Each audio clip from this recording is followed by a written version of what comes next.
I know. Dan Johnson, he's I guess, my guy with that sign.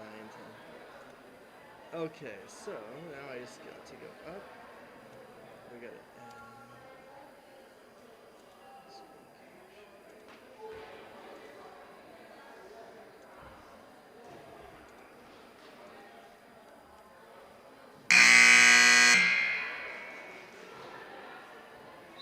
Ten dot 9.146. Hit apply.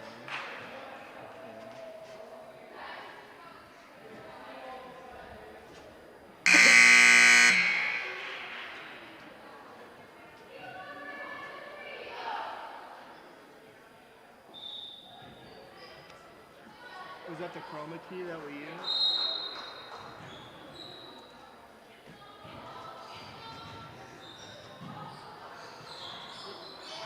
So what do...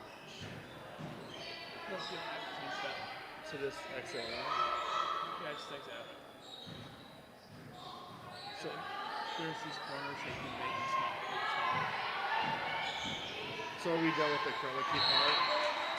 Okay. So are we done with the chroma key part? Yeah. Okay. So I just need to move. Just resize it.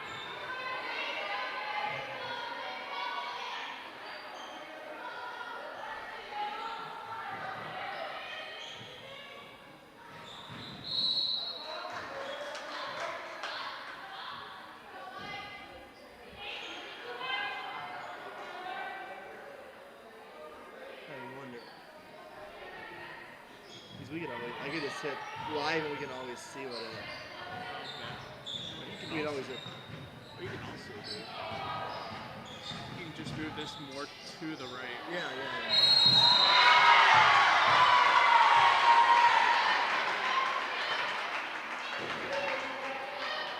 think that might be a little bit too big though. Who cares about the crown? Something like that. Well, let's make sure when we do that 120, we'll find out that 123, make sure it's not cut off. I'm actually gonna my phone, see what happens.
I just don't want like the basket. I mean, I don't get the problem. I just want to make sure to come over on this side so it's not overlapping. Oh, like when they throw their shots? Yeah, like in the corner of this side. Gotcha. Just so you can see it's kind of like it's leading up to the Oh, right, this basket. yeah, that's what I'm saying. Maybe we want to move this a little bit.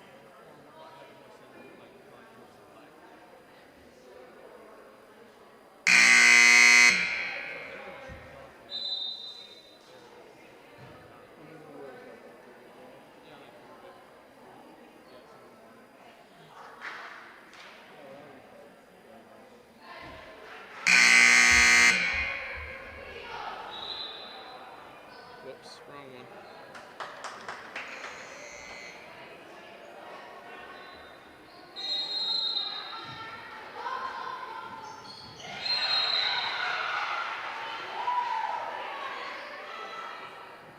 Do you think like right around there? Because here's that line. I like it brought, the bottom brought up because I like to see the bench.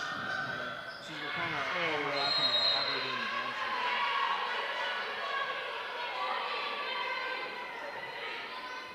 Or just this bottom back up just a little bit. Just make it a little smaller. Like that?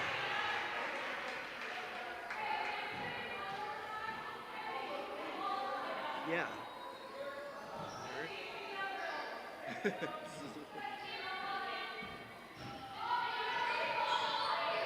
Oh, I have to bring it down some.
until I have a test. Yeah, I think that one's fine. Okay.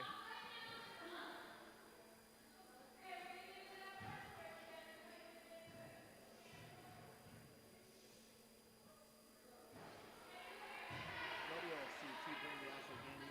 Probably not. I won't be able to adjust as much as I do in play by play, but then again, we'll like look to my afterwards to see what's like more zoomed in. But I think that should be good. Okay. So, all right, perfect. So will that be like trying to get here Thursday night from the same time, to on Saturday afternoon? So when I open that up say Thursday, I mean you guys might be around, but will this one like you have to do anything specific to, or will that be already set since that's the one on the sheet? Should already be set. So all I have to do, like,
what's that?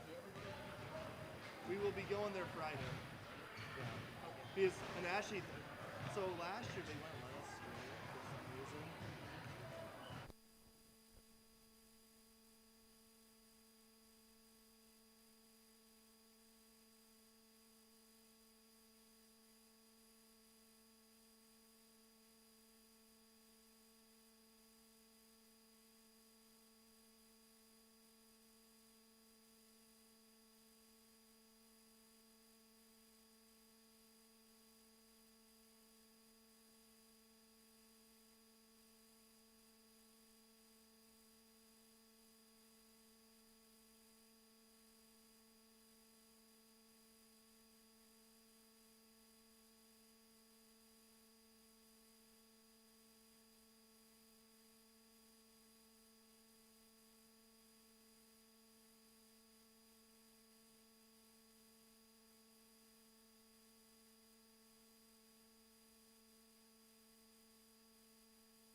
Mic check. Mic check.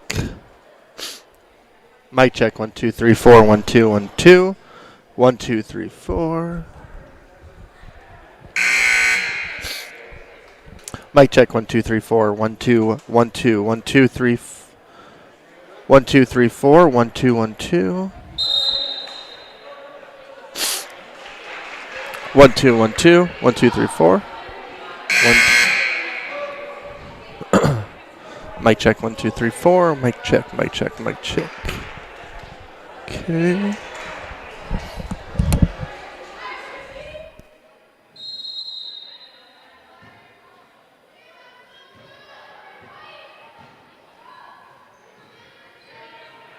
Mic check. 1 2 3 4 1 2 1 2 1 2 3 4 1 2 1 2.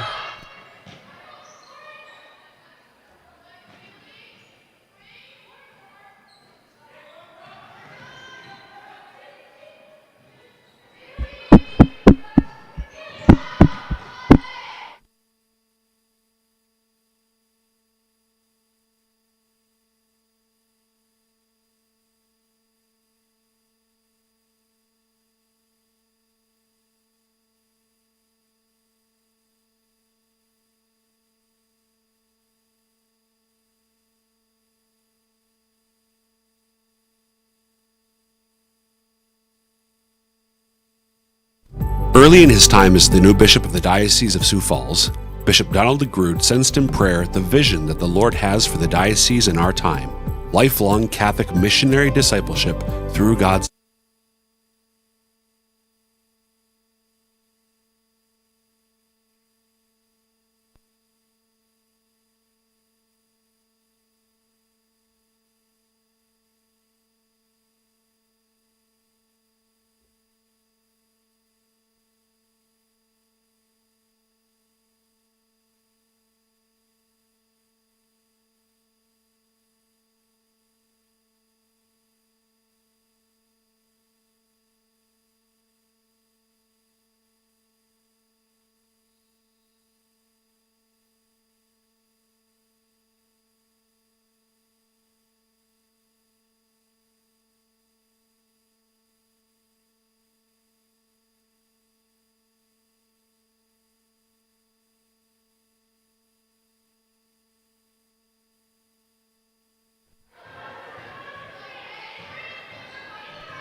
She is the one. Yes. Dad became here 2 years ago. We didn't avoid being here. We went to the left there on that Saturday. And introduced that was all last season.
I mean, he still likes Brady, but he's diehard Patriots.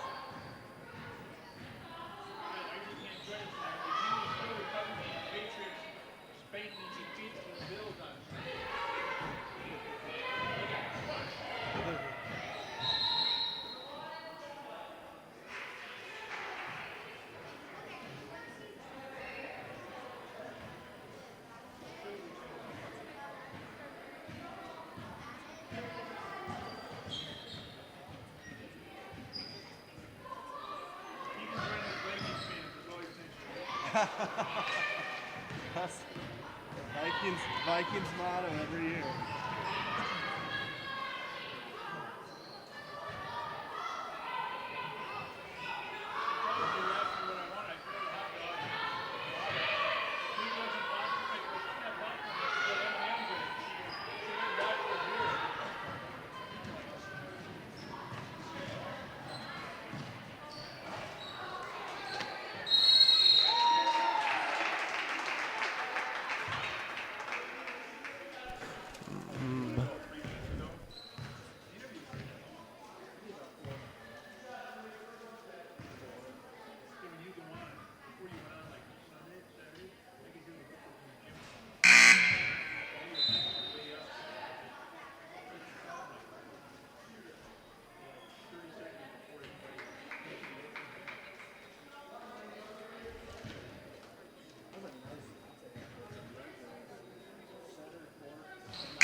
Mic check 1 2 3 4 1 2 3 4 Check, check, 1 2 3.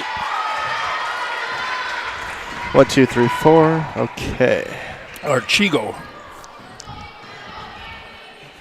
So I got you reading her going into your interview. Okay. Then I'll take it coming back out and introduce Codsworth. Okay. That's fine. And as soon as you're done the series history, I'll go right into the scoreboard. Okay. I do got some JV. I can real quick as I find it.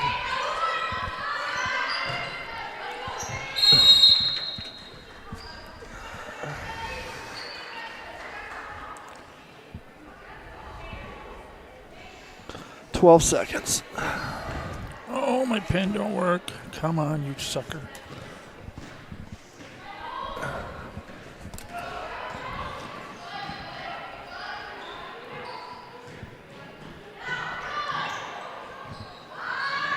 You're listening to a special presentation from the Real Presence Radio Network.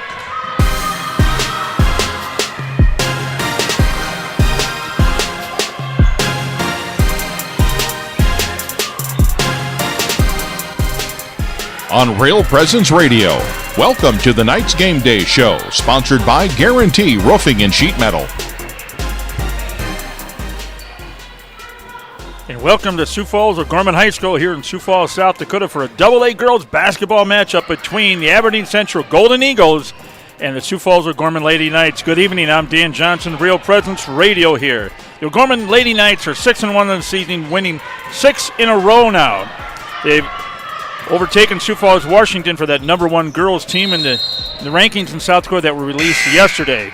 They come in tonight's game with a lot of confidence, coming off a huge 28-point win over previous undefeated Watertown last week, followed up with a very impressive 9-point win over the number 1 Warriors of Washington, and on Saturday afternoon, a 35-point win down in Yankton with the Gazelles. Now I'm bringing in my partner in crime tonight, Brett Byler, our producer here at Real Presence Radio. Brett, Isaac can't make it tonight because I think he's still sulking in, crying in his milk for the Patriots? Patriots getting beat because they got spanked pretty bad Saturday night, so I'm not sure if he's even saw daylight yet. But I don't know how he's going to overcome that. But Isaac, welcome to the Viking world. There's always next year. So I think Isaac's still in hiding. He was all excited, Dan. I was with him Saturday for the 2 broadcasts, and he had his Mac Jones jersey he put on right before he left, and I was going to listen to it on the radio, and it turned ugly quick, Dan. I got back to Newcastle, my hometown, which is about 40 minutes from Yankton, and it was already, I think, 14-0 in the first quarter at that point, and it did not get any better for the Patriots. So, Isaac,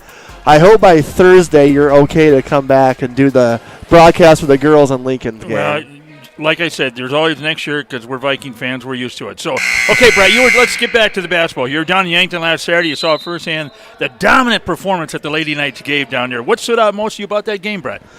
Dan, I think it was just how we started the ball game. Had energy out of the gates. It's kind of one of those weird 3 o'clock, middle of the afternoon start times, and took a 26-5 lead after the end of the first quarter and never let up after that, which is always great to see, just consistently winning, because not only do you get complacent when you get a lead like that, we play inside out. We got the ball inside, Dan, quite a bit. We got turnovers. We got easy shots. We played so unselfish. That was a thing I noticed, too, right away, is making that extra pass from a good shot to a great shot.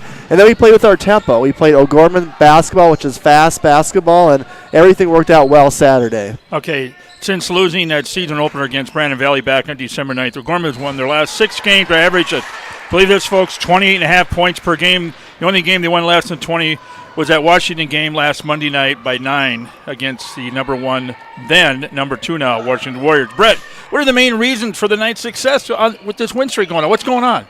Well, it's an old football term. It's defense leading to offense. Their press, especially that diamond press, Dan, we saw that against Watertown a lot, that they're basically keeping teams in the backcourt. They're stealing the ball. They're getting easy baskets off of that.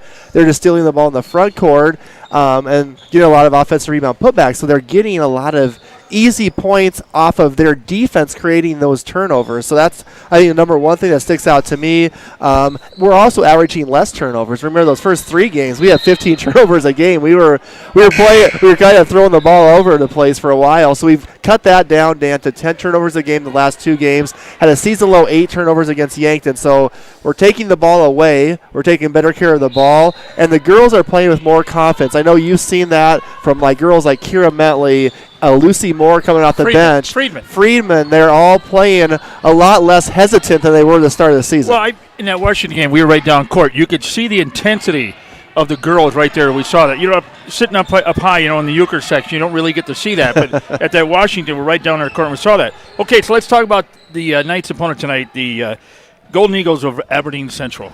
Well, for the first time in a long time, Dan, they're going to have a new coach. Don Silo retired at the end of last season from coaching. She is still the AD there, correct. so she still has a presence in the school.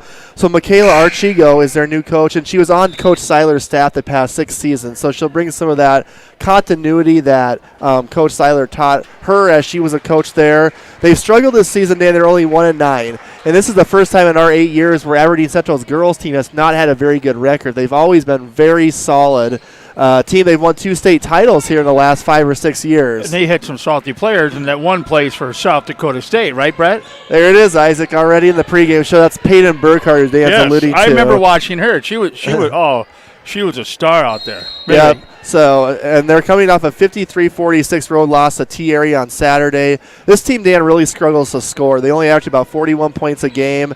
They've only scored 50 points or more one time this season. That was their one win over Spearfish. So a team that doesn't have much offense so far this season. Okay, your Aberdeen Central, they like to play a slow game, especially in O'Gorman in the last few years, So they've really tried to slow this game down. So do you expect to see that tonight? I do, Dan. I think they're going to try to play inside-outside first off if they can get past our press. And I think you're going to see a lot of possessions where they're not going to get going to their offense. They'll say 15 seconds left. Whittle that clock down a little bit. They're going to try to pound us on the boards. Aberdeen's always known for big, strong girls inside. They have a couple of this year. And they're probably going to play a lot of that 2-3 zone I expect from them tonight. I think also, Dan, for O'Gorman, I think for us to speed the game up, it's going to be that press. Create turnovers. Once we get the rebounds, we're going to be out and flying tonight. I hope so. So the last meeting, Dan, between these two teams was back on February 6th of 2021. We were actually here at O'Gorman that same afternoon for the boys' game. The Aberdeen Central girls team won that one, 50-47. Aberdeen was 8 for 16 on threes. We were 3 for 15. So there's a plus 15 advantage in a three-point win from the three-point line. So that's where they beat us last year. We only shot 8 for 14 free throws in that game, Dan, and we out-rebounded them by 5. Hannah Ronsick at 11. Kira Mentley had 10 for the Knights. This will be the 17th meeting between these schools tonight. O'Gorman leads the series 9-7. But last year, Aberdeen, they lost 4 seniors. 4 senior starters. So that really, and the new coach, so it really had a big impact on the team. They have really good athletes. So Abby Kopecki, she's playing basketball at Wayne State. Brooklyn Kusler is playing college volleyball right now. There's another girl running track for Texas Tech. So these are really good athletes they had that graduated. And that's a good gal that went to Wayne State. So I got to root for them because that's where my daughter's at. So let's talk about the other games going across tonight on the January 18th here. Marshall, Minnesota. This is AA girls. Marshall, Minnesota is over at Sioux Falls, Washington. Brookings goes to here to play the Tigers. The Gazelles are over here at Jefferson playing the Cavaliers. And the Lady Governors are going all the way out to Rapid City to play Douglas at the Air Force Base. And earlier, the game that just got over in the sophomore game, O'Gorman won 45-31. AA boys, the Tigers are over at Sioux Falls and Lincoln tonight. That'll be a good game over there. 1-6 here versus 3-4 Lincoln. We're going to see Lincoln on Friday night. We are, yes. And then our O'Gorman boys, 8-1, are playing number 4 Aberdeen Central up there, 7-3. We'll have updates from that game throughout the evening as we go on. Marshall, Minnesota is in that doubleheader over at Sioux Falls, Washington. And Jefferson go down and play Yankton. Jefferson is 4-5. Yankton now 5-4. And the O'Gorman boys, the freshmen won 59-51. In the JV, they won 63-53. And that's your scoreboard update here. All right, thanks a lot, Dan Johnson. So coming up on the other side of the break, I got to talk to this morning, actually, the Aberdeen Central girls basketball coach, Michaela Archigo, who's in her first year, to find out what the Golden Eagles are doing to prepare for the Knights. And that interview is coming up after the break on the Knights Game Day show. Is there an event that you would like announced right here on the RPR network? Please email the details at least 2 weeks in advance to heather@realpresenceradio.com. That's HEATHER@realpresenceradio.com. We can help spread the word about what's happening at your parish and in your diocese. Again, that email address is heather@realpresenceradio.com. Here at Catholic Family Services, we believe counseling is for everyone. Catholic Family Services is here to help whether you are navigating a life transition, such as going to college or changing career paths, wanting to improve your communication skills, making plans for your future family, or wanting to understand mental health. If you would like more information or to set up an appointment with one of our trained professionals, call Catholic Family Services at 605-988-3775. Welcome back to the Guarantee Roofing and Sheet Metal Nights Game Day Show. I'm now joined by Aberdeen Central Girls coach Michaela Archigo. Coach, this is your first year as head coach for Aberdeen Central. You were on the staff the previous 6 years. First off, what has this experience been like for you so far as we approach the halfway point of this season? It's been an awesome experience. I feel very well supported by the coaching staff that's in place here. Coach Seiler is still on as AD here at Central High School, so she's been a great source of wisdom and encouragement throughout the season. And our girls have brought a lot of great energy and intensity. Despite not having a strong start to our season, they're still bringing their best every day, working hard, working together, doing the right things and doing their best to do what we ask of them. Coach, what do you see as the biggest improvement or growth of your team from the start of this season, say your first game of the season till right now?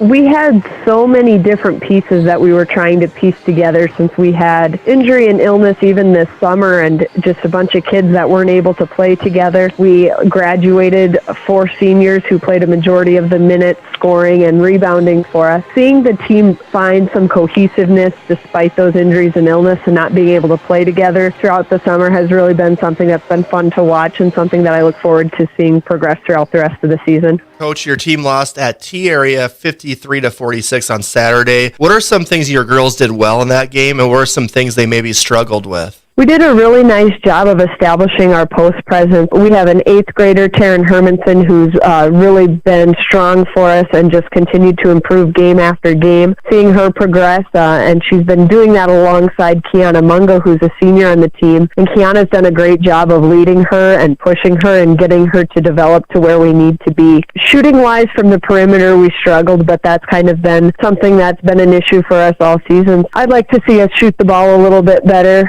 tonight, and hopefully that's something that our guards can get done. And I'd like to see us continue to build on that strong post presence that we're getting from Kiana and Karen. Moving forward to tonight, Coach, your team plays number 1 Sioux Falls O'Gorman, a team that's won 6 games in a row, a team that scores a lot of points, averaging about 63 points a game. In this game, what kind of tempo, Coach, favors your team when you play Sioux Falls O'Gorman? We have an interesting team because we have generally pretty quick guards, but not a lot of foot speed at the post areas. We need to be able to break the press efficiently and then really settle into a strong half-court game where we can establish our post and let them get settled in. There's no doubt you can't mess around with O'Gorman's press because if you spend too much time in that backcourt, they'll find a way to pick it off and score quickly. Coach, on your defensive end against Sioux Falls O'Gorman, a team that can score outside and inside, what will be some keys to try to limit them offensively a little bit and make them work for their points? A big part of our game plan against them will just be not giving them transition points. Watching some of their game film, they score so quickly in transition, and a lot of their offense does come from steals in the backcourt or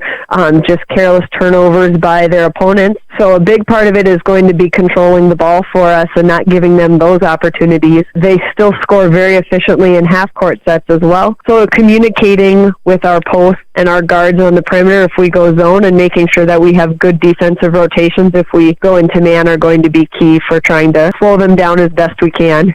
And finally, Coach, O'Gorman's a team that obviously they can go on those big 8-0 run, 10-0 runs. How important will it be for your team tonight not to become discouraged and just fight through if O'Gorman does get a press and get a few turnovers and get on those 8-0 runs? It's going to be a good opportunity for us all around, a good learning opportunity. We've struggled all year with teams making runs and being able to make runs of our own. So if they make runs, it's going to be important for us to make sure that we come together as a team and get focused in on what we're trying to do and just make sure that we're not compounding our mistakes and letting errors build on each other. Thank you so much, Coach, for your time, and good luck tonight against Sioux Falls O'Gorman. Thank you. And we'd like to thank Coach Archigo for her time. Don't go away. Brett sits down with O'Gorman girls coach Kent Colger. The interview is next as we continue the Night's Game Day show here on Real Presence Radio Network. Hello, this is Mark Konzemius, President of the Catholic Community Foundation for Eastern South Dakota. Preparing for the end of life can be overwhelming, even scary. Yet as disciples of Christ, we live in great hope and the reality of God's promise that death is not the end, but a new beginning. The End of Life Planning Workbook for Catholics is now available. I encourage you to reach out to one of our Catholic Community Foundation offices or ccfesd.org. May God bless each of us on our journey to heaven. At Guarantee Roofing and Sheet Metal, we are guided by one simple principle. We do what we say we're going to do. We believe in ensuring our customers are happy with the work we deliver. Guarantee Roofing and Sheet Metal was established in Sioux Falls in 1981 and has been involved with installing more than 100 million square feet of commercial roofing across the Midwest. We have worked on businesses including schools, universities, hospitals, churches, and factories. For more information, we can be reached at 605-331-5121 or online at guaranteeroofingsd.com.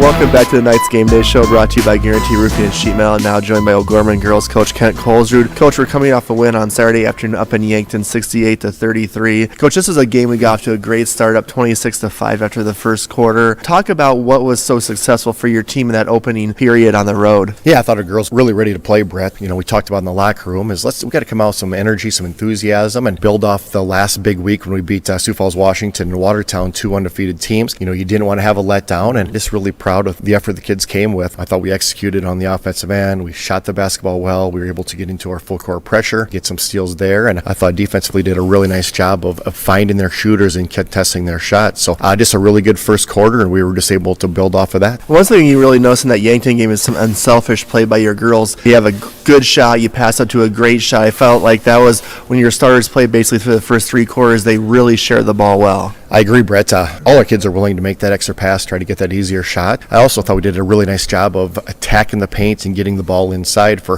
post opportunities, but a lot of our three-point shots came off of the ball touching the paint and then kick-out type of opportunities. So kids playing unselfish, I thought we did in transition as well. A really nice job of having our eyes up, throwing it to the person that was ahead and really attacking the basket. Coach, I know one thing this year that's been a little bit of a struggle for us is turnovers. Have you been happy, in the recent couple of games with the turnovers not having as many as, say, the first couple of games? Yeah, it's got a lot better, Brett. The Watertown and Washington games, we were right around that 11 or 12, which is doable, but still felt like we had just 3, 4, 5 the unforced ones. Those are the ones that we got to get rid of. We had 8 against Yankton, so I think we're headed the right direction, and we're going to have a occasional turnover, but we want it to be of the forced variety or a team really making a play versus us just making an unforced turnover. So that's something we're going to continue to try to address, and as you get later in the season into tournaments, we just can't have those mistakes, especially with the unforced type of turnovers. Coach, tonight we have Aberdeen Central. They come to our gym, a new coach for the first time in a while. They're struggling a little bit, 1-8 on the season. When you look at Aberdeen, is this a team do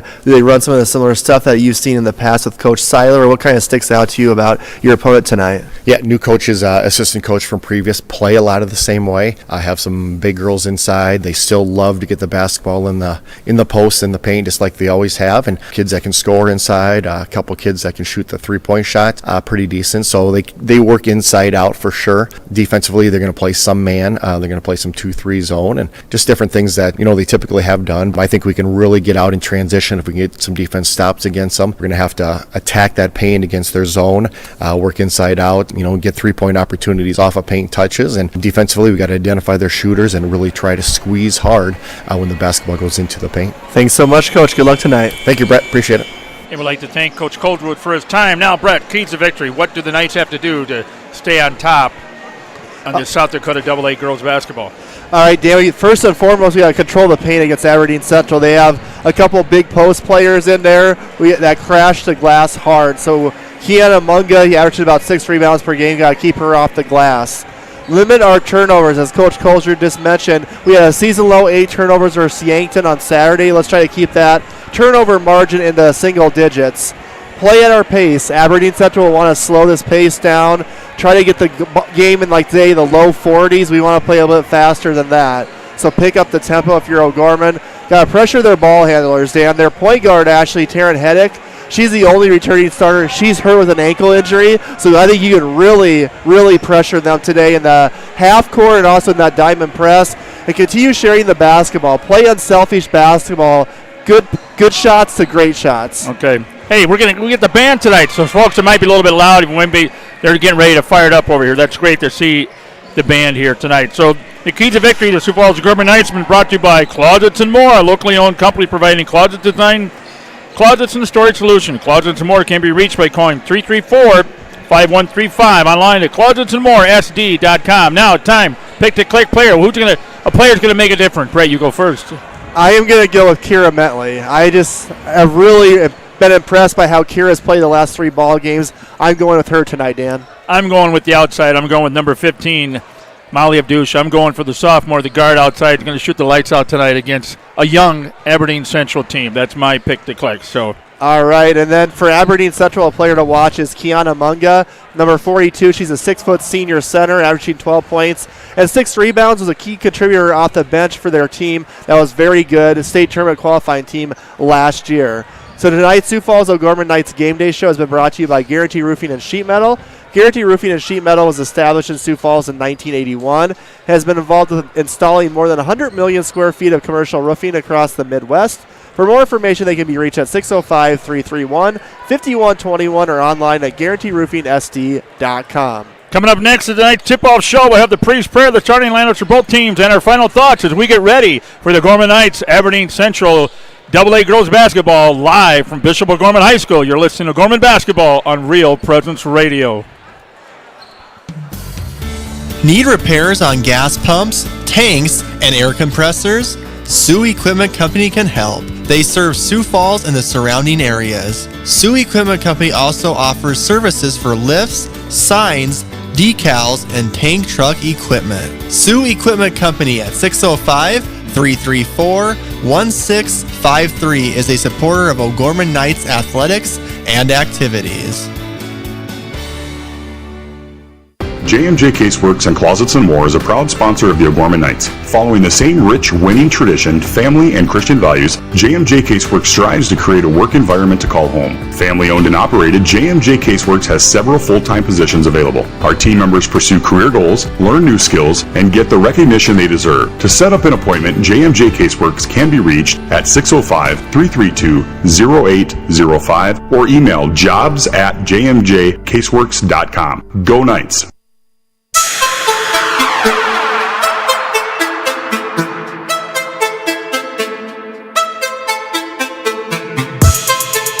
On the Real Presence Radio Network, O'Gorman Knights Basketball is on the air. Brought to you by Catholic Family Services, Catholic Community Foundation of Eastern South Dakota, Jardine Construction, Barnett Vision Clinic, Bishop O'Gorman Catholic Schools, Sioux Equipment Company, Closets and More and JMJ Caseworks, the BB Agency, Knights of Columbus Insurance, Pizza Ranch and Fun Zone Arcade on 41st Street, Guarantee Roofing and Sheet Metal, and Barnett Lewis Funeral Home. Tip-off to tonight's game is just moments away. With all the exciting action of O'Gorman Knights basketball, let's go to the gym. Welcome back to the Knights kickoff show here for the Knights. We got about 5 minutes to go here before we're going to have the tip-off of the ball game for the Lady Knights and the Aberdeen ladies of Aberdeen Central. So, just a note, Dan, as we've already mentioned a pregame show, people are just tuning in right now. The O'Gorman boys are currently going to be playing up in Aberdeen Central tonight. That game will also be tipping off shortly. Dan and I will be providing updates throughout this broadcast on how the O'Gorman boys and Coach Roby, who are 8-1 on the season, looking for their 8th straight win tonight against their number 2 versus number 4 Aberdeen Central boys, who are 7-3. That should be a terrific ball game. Let's talk about this week. We had a little bit of time here before the starting lineups. So this week we got the boys are playing up in Aberdeen, girls are here. Tomorrow night is Wednesday church night. Okay, Thursday night the girls play. Lincoln right here. Lincoln girls come over here. And Lincoln girls are 6-3, which is maybe a little bit surprising after their rough season last year. Yeah, and then Friday night we go to Lincoln for the boys, and Lincoln has this big tall kid, JT Rockett's name. He's 7'1", 7'2". He's a sophomore or junior. I think it's a sophomore over there. Good young man. I know his grandpa really very well and stuff, and so it's going to be a big challenge for the Knights. That's Friday night over there for the boys. And then we come back here Saturday afternoon at 3:30 for a doubleheader against Roosevelt. girls at 3:30, and then about 5:30, it's number 1, number 2 boys in the state will be right here. So the rematch. Rematch. So I would, I'd hit that 4 o'clock mass at St. Mary's and get over here to watch the boys, or either that or go Sunday morning St. Lambert's, because the Knights of Columbus is having a pancake feed Sunday morning there it at is. St. Lambert's. So that way you come over here to watch both games Saturday afternoon, Saturday evening, and then go to mass at St. Lambert's with Archbishop Gullickson, because Father Haggerty's out in Rome now for 4 months. So oh yeah, that's right. So we have Archbishop Gullickson is our celebrant now for the next 4 months. So we're blessed to have him, and the Knights will be serving pancakes. So great opportunity to see the Archbishop and to come over to St. Lambert's and get your belly full. So all right, perfect. Well, you kind of already did a little plug for St. Mary's. We're going to start this broadcast off as we do every broadcast with a prayer. The prayer is from a priest at St. Mary's. Father, take it away. This is Father Paul Rutten, the pastor of St. Mary's in Sioux Falls, South Dakota. We come to you today aware of the great gift that our faith is to us, and we ask God to bless our athletes, our spectators. And so we begin in the name of the Father, the Son, and the Holy Spirit. Amen. Good and gracious God, we give you thanks and praise for the many blessings that you've bestowed upon our life.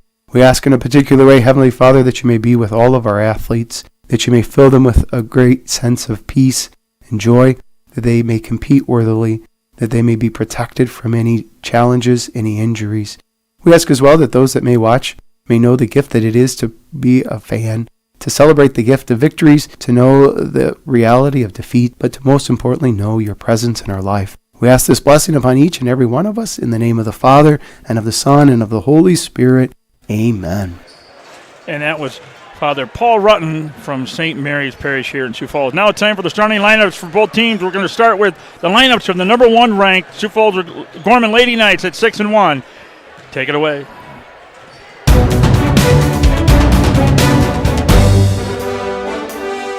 Molly Abduce, number 15, 5'7", sophomore guard. Kira Mentley, number 24, 6'1", junior, forward. Hannah Friedman, number 33, 5'11", senior, forward. Bergen Riley, number 25, 6'1", junior, forward. Hannah Ronsick, number 30, 5'11", senior guard. All right, the Lady Knights are coached by Kent Colesrud in his 24th year at O'Gorman with a record of 384 and 175. Won state title in 2017, made the state tourney 18 to 23 years at O'Gorman. And now for the Knights' opponent tonight, the Aberdeen Central Golden Eagles at 1-9 on the season. They'll be starting number 13 guard Kyra Grease, a 5'5 senior, number 23 forward Carly Wellman, a 5'9 senior, number 31 forward Abby Berry, a 5'9 senior, number 42 center Kiana Munga, a 6-foot senior, and number 44 center Taryn Hermanson, a 5'11 8th grader. They're coached by Michaela Archigo in her first year. She's assistant coach for Don Seiler for the 6 years previous. Frederick, South Dakota native, played basketball and ran cross country at Northern State. So go ahead, Dan. As I say, don't go anywhere. The tip-off show is coming up. We'll have be back after a short commercial break. Stay with us. You're listening to Gorman Basketball on Real Presence Radio. Early in his time as the new bishop of the Diocese of Sioux Falls, Bishop Donald DeGrood sensed in prayer the vision that the Lord has for the diocese in our time: lifelong Catholic missionary discipleship through God's love. That is, for each and every Catholic in eastern South Dakota to receive God's love, to be in personal relationship with Jesus Christ, and to share that love with others.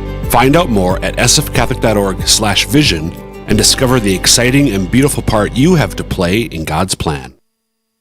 Hi, this is Brett Byler, Area Account Executive with Real Presence Radio. Did you know the signal of Real Presence Radio reaches an audience of over 2.4 million people across North Dakota, Minnesota, South Dakota, Wisconsin, and Wyoming? Have you ever thought about running radio spots on the RPR network? We want to partner with you to help gain exposure for your business in front of a very faithful customer base. To find out more about the options, please call me, Brett Byler, at 605-670-8333.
That band is fabulous. They sure are, and that's under the direction of Ben Koch. The O'Gorman Pet Band playing the national anthem. I want to thank them for doing that. This is Brett Byler, Dan Johnson, Real Presence Radio coverage of O'Gorman girls basketball tonight at O'Gorman High School. Thanks so much for tuning in and listening. Thank you to our Aberdeen viewers and listeners right now. I know there's some of them checking out the YouTube video stream at Real Presence Radio Sioux Falls. And Dan, the boys are also playing tonight up in Aberdeen. They're playing. That's a 7 o'clock tip-off. They'll be starting up there shortly as well. And, that's a beautiful facility up there Aberdeen has. It is. 2 years ago was my first time ever going to that gym, so that's kind of fun being up there. And because right there, you're courtside. You are, yes. You're across from the bench, and they got the nice big chairs and everything. They treat you right. So if you're on your way home tonight here at 7 o'clock, or you're listening to 94.5 FM, 91.3 FM Hartford, go on. If you get home in the house, go online, realpresenceradio.com. Go to YouTube, Real Presence Radio Sioux Falls, where you can watch the game and listen to Brett call the game tonight on Real Presence Radio YouTube. So absolutely, Aberdeen comes in 1-9. Lady Knights came out this week after that big week last week, ranked number 1. They were number 2. Now we're number 1 in the state. We took out Sioux Falls, Washington a week ago Monday. Big, huge win. Well, they beat 2 straight undefeated teams. Watertown first on January 7th, and then 2 days later it was Washington Warriors last Monday night. But I'm kind of impressed here because Aberdeen 1-9. But again, they lost 4 returning seniors last year, so there's actually starting an 8th grader, Taryn Hermanson, a 5'11" 8th grader, starting for Aberdeen. And so it's going to be kind of interesting to see what happens there with her. Yeah, because you don't see many 8th graders at the AA level. Well, we did with volleyball with Bergen. But to see her go up against Friedman and Ronzik and what they're going to teach her, and how, it's going to be interesting how she plays against them. Experience versus youth. It's going to be fun to watch that. So absolutely, and as Dan mentioned, a busy week for us. Thursday night we'll be back here for the O'Gorman girls against Sioux Falls Lincoln. Then Friday night we'll be over at Sioux Falls Lincoln for the boys game. And then Saturday, 2:30 girls, 4 o'clock boys against Sioux Falls Roosevelt, and that'll be a doubleheader. And Keeter time might be a little bit before that. So yeah, because my wife asked me every Sunday we're having dinner, and we're watching that last caller standing, which, hey, and you're Father Sampson, you go, baby. he won it, Yeah, baby. St. Michael's came in second, Father Scott Miller, of course, he's a prodigy of St. Lambert, so, that's Isaac, that's 2 or 3 St. Lambert references already. St. Lambert's is everywhere, Brett, it's... So we got St. Mary's in for Isaac and Father Paul Rutten. But Isaac isn't here because he's still upset about the Patriots getting beat badly the other night. So I'm not sure if he's come out of the daylight yet. So anyway, as we get ready for this game, Sioux Falls O'Gorman Lady Knights versus the Aberdeen Central Golden Eagles here. And here's your call to game. Here's Brett Byler. All right, thanks, Dan. The Knights in the home white tops, white shorts. Aberdeen in the blue tops, blue shorts with yellow trim. It's Kiana Munga and Bergen Riley jumping up center court. Ball is up and controlled by Wellman for Aberdeen Central. Knights in a matchup 2-3 zone. Here is Abby Berry with it. Aberdeen's without Taryn Heddick, who has a ankle injury. Down low is Hermanson. Gets her own rebound at the miss. Gets another rebound. And that ball will go in. So the freshman, Taryn Hermanson, on her 3rd attempt, Dan, gets it to fall. 8th grader. Oh, excuse me, 8th grader. So I think there was the foul was on Bergen Riley, so that's her first. And Hermanson's free throw is no good, but Munga gets position and scores it. So 4 points in the first possession for the Golden Eagles. It's not something you didn't think was going to happen here in the first 25 seconds of the ball game. That's a shot good by Hannah Ronsick. Nice 10-foot jumper. Here's a little bit of a press now for the Knights. That's what Coach Michaela was worried about. So Barry with it over to Grease, who loses it. Down low to Bergen Riley, up and in. So there's that press, Dan. Knights have tied it up at 4 apiece. So we have a trap going on. Here is Grease with it. Over to Wellman. Molly Abdush is all over her. We got a jump ball. Jump ball. Be O'Gorman ball.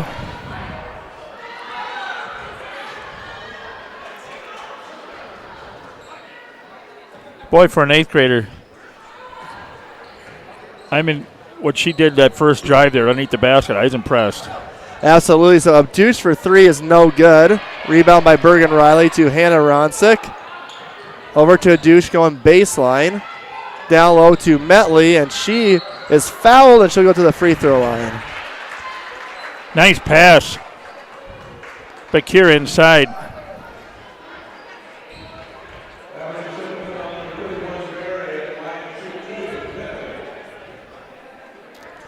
So Metley to the line. Barry with the foul.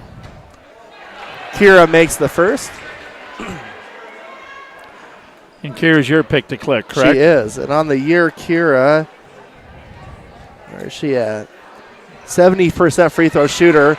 So Kira makes the second. So the Knights are now on a little 6-0 run as they lead 6-4 in the opening stages of this ball game. Here comes Aberdeen, and Kayla Grease breaks the press, but then loses it. Abdush with the steal. Molly just about got the foul. Ronsick all the way out to Bergen for 3. No good. Fight for it. Friedman has it. Friedman misses the short shot, gets her own rebound. The Ronsick for 3 is short. And Golden Eagles and Abby Berry have it. She pushes it up fast. Corner. Wide open shot from Wellman's no good. Hannah Ronsick with the rebound. Nice look by Kayla Wellman. Could not connect. Ronsick dribbles it back out to Abdush. We have a 2-3 zone right now for Aberdeen, Dan. Abdush for 3 from the side. No good. Bergen wide open on her low for the rebound and the bucket. So Bergen Riley snuck right in there, and she has 4 points. That's a cleanup. No one for Aberdeen found her body, and she was right open under there. Here is Grease doing a lot of dribbling. We're getting close. Oh, almost stepped out of bounds. Over to Wellman. Oh, Molly with the block. That was all ball. Great block by Molly Abdush. She just came and got her hands on that, and that was sweet. Molly with the block. Aberdeen ball underneath. Good defense by the Knights. Molly, she's a leaper. She can really leap. There's Wellman all the way, no good. Hannah Ronsick with the rebound. Molly out in front of her. Hannah's pass is intercepted by the Golden Eagles. That was Malchow who just checked in the ball game. You don't see that too often. So good job by Malchow getting back on defense. And there's a turnover by the Knights. Molly Abdush all the way. So Abdush is on the board. So every starter but Hannah Friedman so far has scored for O'Gorman. There's that jackrabbit. She took off. See, Isaac doesn't complain about that. Dan misses a game, and he gets started with 3 jackrabbit references and 3 St. Lambert's references, and we're only halfway through the first quarter. So Lucy Moore is in for the Knights. And now I'm going to get Holy Spirit. There's Father Simple sitting over here cheering on the Lady Knights. Gosh, I almost said Izzy Moore when Lucy came in. You're just so used to saying Izzy, who's been here the past 4 years now at Augustana. It's her younger sister, Lucy. Well, you know, from behind with her hair up, kind of looks like her. So there's a 3 attempt, no good by Grease, rebound by Lucy. Here is Ronsick all the way baseline, and she loses it. Good ball. Good defense by Airly Waldo, who just checked in the game. So Waldo is a 5'7" sophomore guard. They've been running pretty good, haven't they?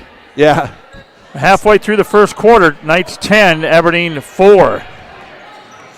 Malchow getting trapped by Bergen. She's going to keep her dribble. That's always good to keep that dribble alive. Here is Grease all the way, and Munga kind of blocked out Kira. Hermanson has it again and almost got another and one, but that one's off the mark. That'd be on Kira. So Taryn Hermanson to the line. Her second time to the free throw line tonight, the 8th grader. You saw Munga that time just kind of bodying Kira out of the way for the girl with the ball to get a free shot at a layup. So first free throw is no good. So remember this name from Aberdeen because we get 4 more years with her. So Grace Cook has now checked into the game for Aberdeen. She'll replace Kiana Munga. And Hermanson scores the second free throw. Molly for 3 is good. 13-5, 3:45 here in the first. Knights lead. There's that diamond press again. Ooh, Molly almost got the steal, did not get it. Waldo with it.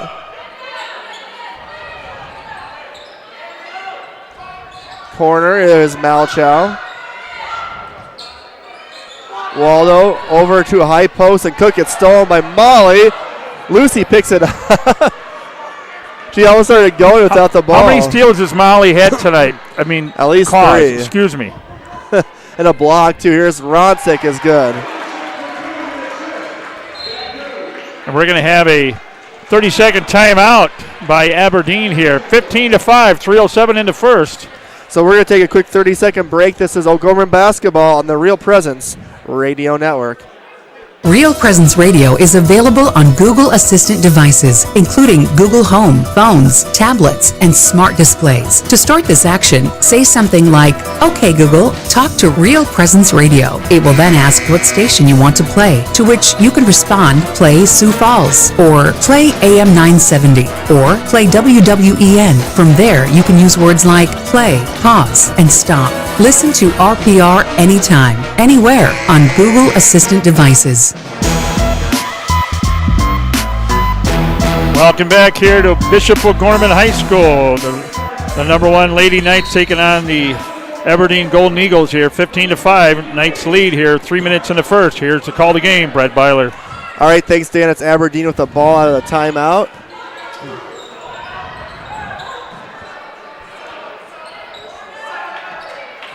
They have in the baseline now. Now Hermanson to Cook. No good, and a late whistle, and we have a foul. Very late whistle. That was the ball had already come down where they blew the whistle.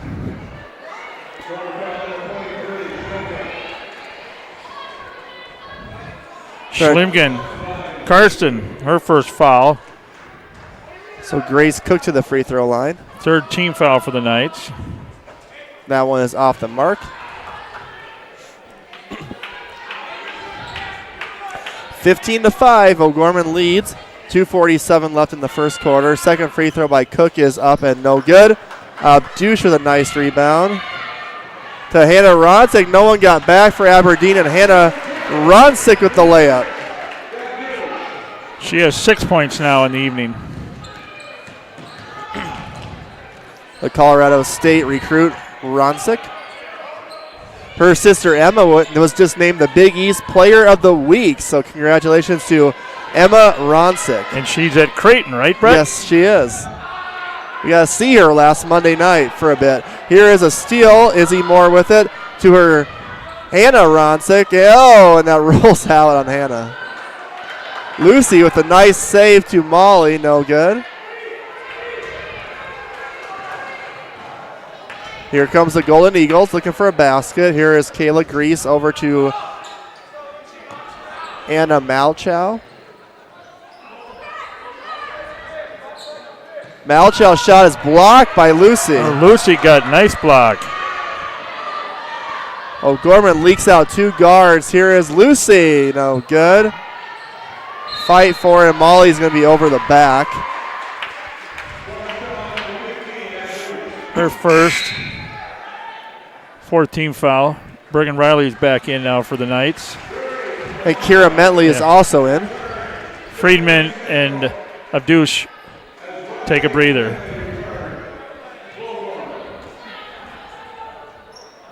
So Knights in the press. It's Aberdeen ball. Ooh, and that was just thrown away by, I believe that was Abby Berry into the bench. You got Riley, Moore, Ronzik, Metley, Schlimgen in for the Knights. Minute 37, 17-5 in the first. Schlimgen had 20-plus points in the JV girls win today, so she had a big JV game. Here is now a man, well, let's see. Looks like a man defense by Aberdeen right now. Barry is on Ronsick, good defense. Down low is Lucy, they lost her, and Lucy with yeah! Sweet! So Lucy Moore moving without the basketball. Nice job by her. They slept on her. She snuck right in, wide open. Nice ball to see that. Foul for Aberdeen is on Grace Cook, her first.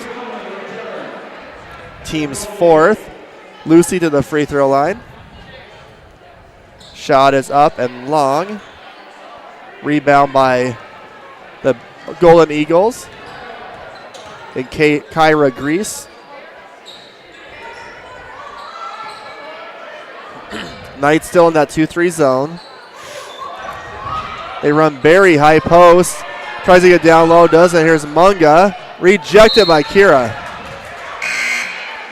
Aberdeen ball. Friedman and Abdul Shazan, Moore and Schlimgen taking a breather.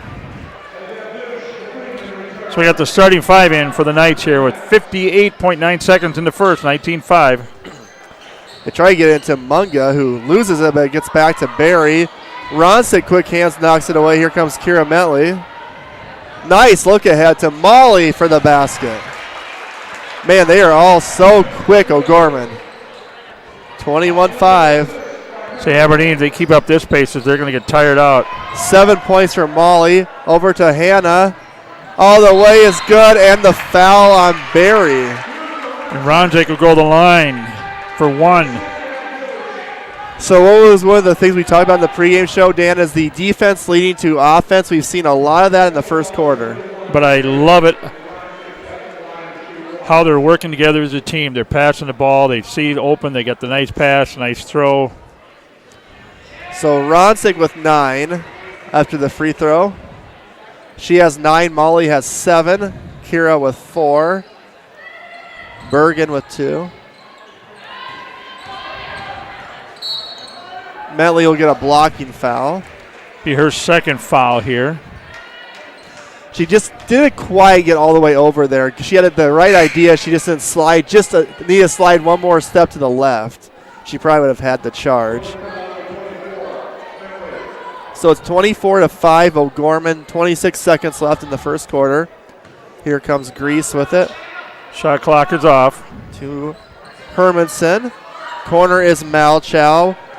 Munga really fighting inside with Friedman. Grease with a nice driving shot is good off the glass. Nice. 8 seconds. Here we go.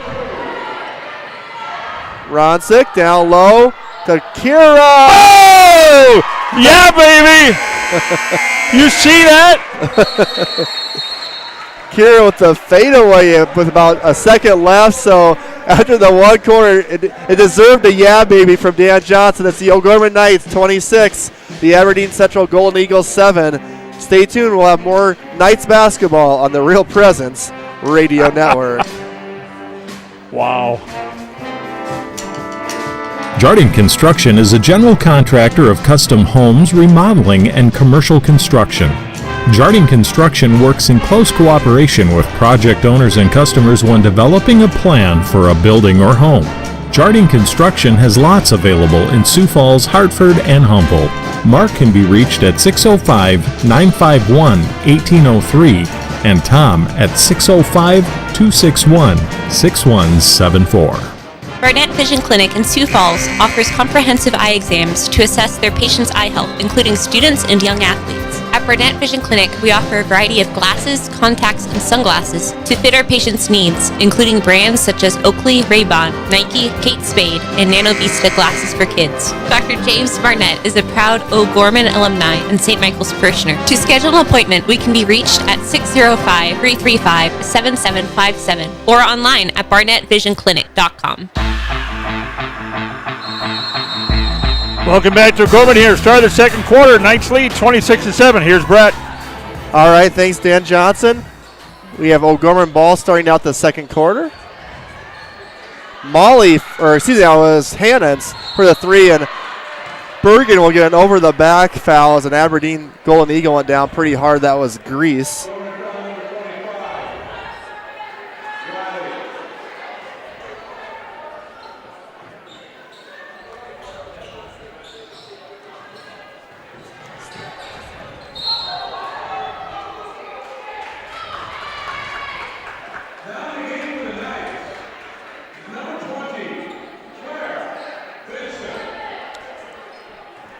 .218 left in the first. Knights 18, Golden Eagles 7 up in Aberdeen. So the Knights with a 11-point lead up there in the first.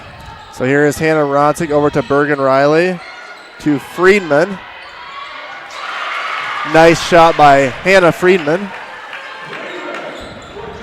So everybody's on, starters are on the board. So here comes Grease breaking the press as Munga boxes out Friedman, and Grease will get the basket. That could have been an offensive foul at time, but no call. Here is Molly for three, no good. Oh, Benson and Munga fighting for it. Benson, just like your older sister, goes right at it.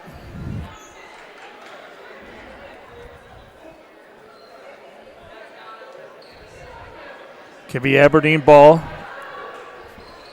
There's a press by the Knights. So Grease, nice job dribbling, but she is, I thought she was out of bounds, and we're going to foul on the Knights, I believe. So Claire Benson will get the foul. So Gorman actually now, Dan, is over the foul limit there, and the penalty already was 17 fouls. We better lay off the fouls here in the second quarter. So that's first shot is up and good by Grease. Because if Aberdeen's like an 80% free throw team, we give them the line and get them back in this. She makes both of them. So 28-11, Knights leading. Start of the second quarter. Excuse me, Carey averages 12 points a game, so. Knights get inside to Bergen. Ball's tipped around. Here is Friedman. Out to Molly. Good post position by Bergen on the good pass by Abdush, and Bergen Riley is good. Nice hands by Bergen with the steal. Abdush for three, no good. Bergen fighting for it. Munga has it. And then Benson comes in. We got a jump ball. Okay, she's down on her knees with the ball. She was trying to hand it off to another girl. Usually that's traveling. I think as long as you don't get up, you're okay. Well, she looked like she was trying to get up. Back in my day, that didn't happen. Refs were on that like crazy back in the Peach Basket era. Here is Hannah Ronsick's shot is up and good. Peyton Peterson is in for the Knights. Molly with the assist. Tipped. Loose ball. There you go, another foul on O'Gorman. Is that going to be Abdush maybe? Yep. That's her second, so. Boy, a lot of fouls. A lot of fouls here. And a lot of it's just because of the aggressiveness, Dan, on this press and aggressive defense, which at a certain point, too, then you have to realize how the refs are calling them and back off just a little bit. Munga takes a breather for the Aberdeen. So Carly Wellman's at the line, and she makes it. So 3 straight free throw makes by the Golden Eagles. Knights 6-1, number 1 in state. Aberdeen 1-9 on the season. Second free throw by Wellman is good. And who's Aberdeen's win? Spearfish. Spearfish. 50-47. A team that we do not play this year. We do not. Correct, Dan. Here is Molly. Oh! Got it. Dan's pick. That was from Minnesota Avenue. Hey, there it is. So Molly with 9. Grease breaks the pressure, but then a little too far on the pass that time to Wellman. It's out of bounds and a turnover. Because that's what the press does. It gets you going just a little bit too fast. You might break it, but then you're going a little bit out of sorts, and that pass had just a little bit too much oomph on it. Where you normally just pull it back out. Yep. Molly with the carry. The ball got stuck on her hip that time. Referee all over that one. Look at the sportsmanship. Kira Metley comes up. It's okay. Let's go. Let's get him. And, Kira kind of down on herself there a little bit. So Knights still in that zone. Very active tonight in it. Here is Wellman in the corner is short. Ronsick falls down, and it will stay with Aberdeen. No, it'll be a Gorman ball. And who was the first one to pick up Ronsick? Kira Metley. Knights push it forward to Lucy. Guarded by Kyra Grease. Good defense by Kyra, and she steals it. It'll be a foul on Lucy Moore, I believe.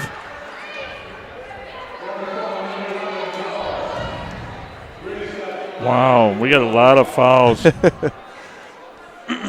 That's Lucy's first. Good thing this isn't a very close game so far. Correct. So Grease to the line. Hers is up and good. So give Aberdeen Central credit here in the second quarter. They've now made 5 free throws in a row. Keeping it within 20 now, 34-14. Second one on the way is good.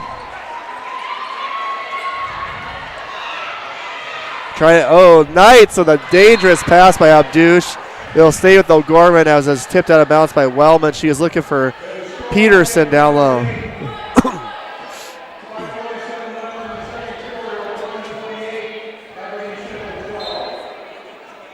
If you just heard PA announcer Rick Lynch, I think he said the boys' score is 28-12 O'Gorman in the second. That's a 3 by Hannah Ronsick. That's what I was just looking for the score. And got texted the score lately. Gotta get those connections working, Dan. Nice job by the Golden Eagles to break the press. Grease all the way. Good pass to Cook, who misses a layup. Throws it back out to Malchow. Here is Wellman for 3. That looked good, a little long. Lucy gets a long rebound. Here goes Lucy, coast to coast. All the way. Wellman with a block. Great block by Wellman. Wellman came up on her just with the LeBron James rundown block that time. Oh, come on. He can't run that fast. I give my Lakers a shout out. They finally won last night. What a disappointing season for them. 37-15 Knights after the nice block by Wellman. And that's one thing, Coach Archigo, nice play by Hannah, misses a layup. Bergen with the rebound. She'll probably show that highlight, tomorrow, showing the hustle by Wellman and saying that's what we need to keep doing, even when we're down like they are. Lucy Moore on the foul. So that's now 10 team fouls. Double bonus now for the Golden Eagles here with 4 minutes to go in the first half. Well, Isaac, if you're listening, at least you still have Tom Brady in the playoffs. So we'll see after next week if they play the Rams Sunday afternoon.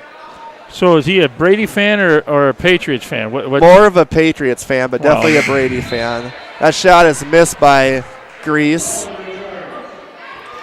I think there's always next year. That's what us Vikings keep telling each other every year. There's room on the Vikings fan bandwagon for you, Isaac. You can always hop on over. So Grease has a student is making some barking noises.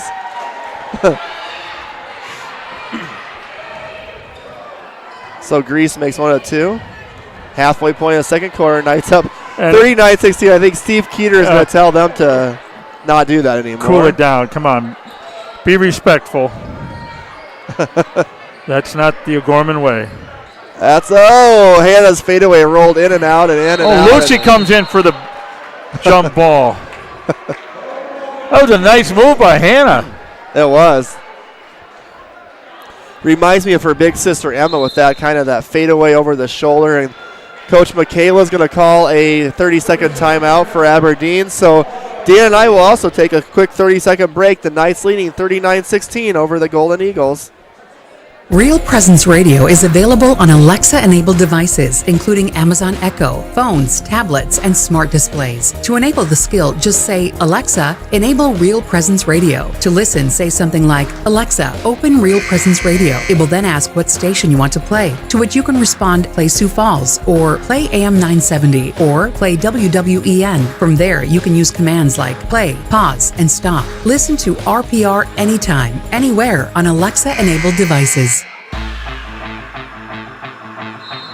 Update 33-13. Knights lead with 4 minutes left in the second up in Aberdeen. And Manning just buried a three there. So Knights in control up in Aberdeen. I know Heckenleibel, he was downtown earlier, so getting a lot of playing time up there. So on this game right here, Brett's 39-16, 3:40 to go in the first half. Here's Brett. All right. Excuse me, my voice. All right, Dan. Aberdeen with the ball. And there will be, is that just tipped out of bounds? It was by the Knights. So Grease will take it out of bounds in front of the Knights bench.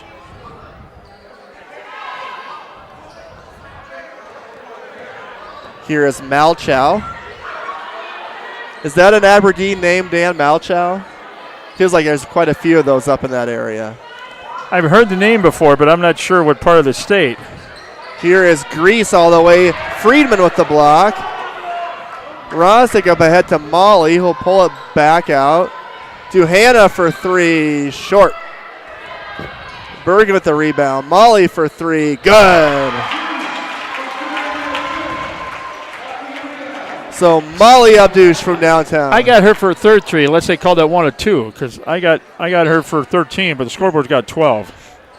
So we will maybe see at halftime and add up the points and see who's right. Hannah Rosek has 14, according to our scoreboard.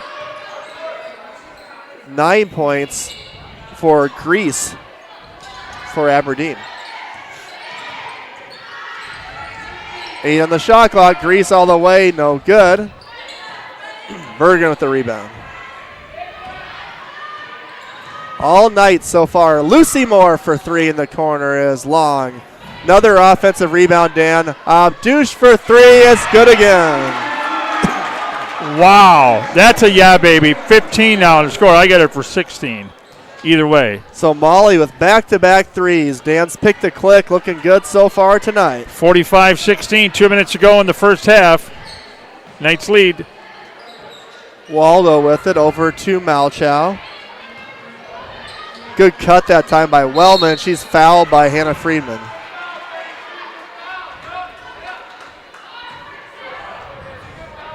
So Kayla Wellman to the line. Or Carly Wellman, excuse me. She's been the line a lot.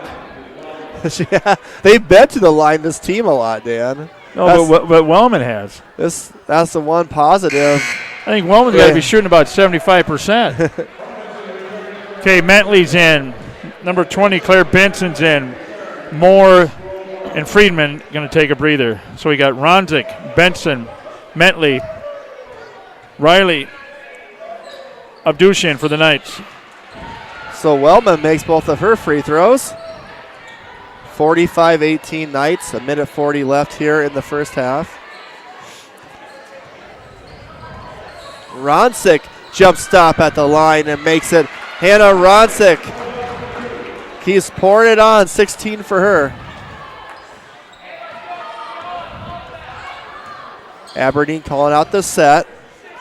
Gonna get the high post. Hermanson down low to Munga.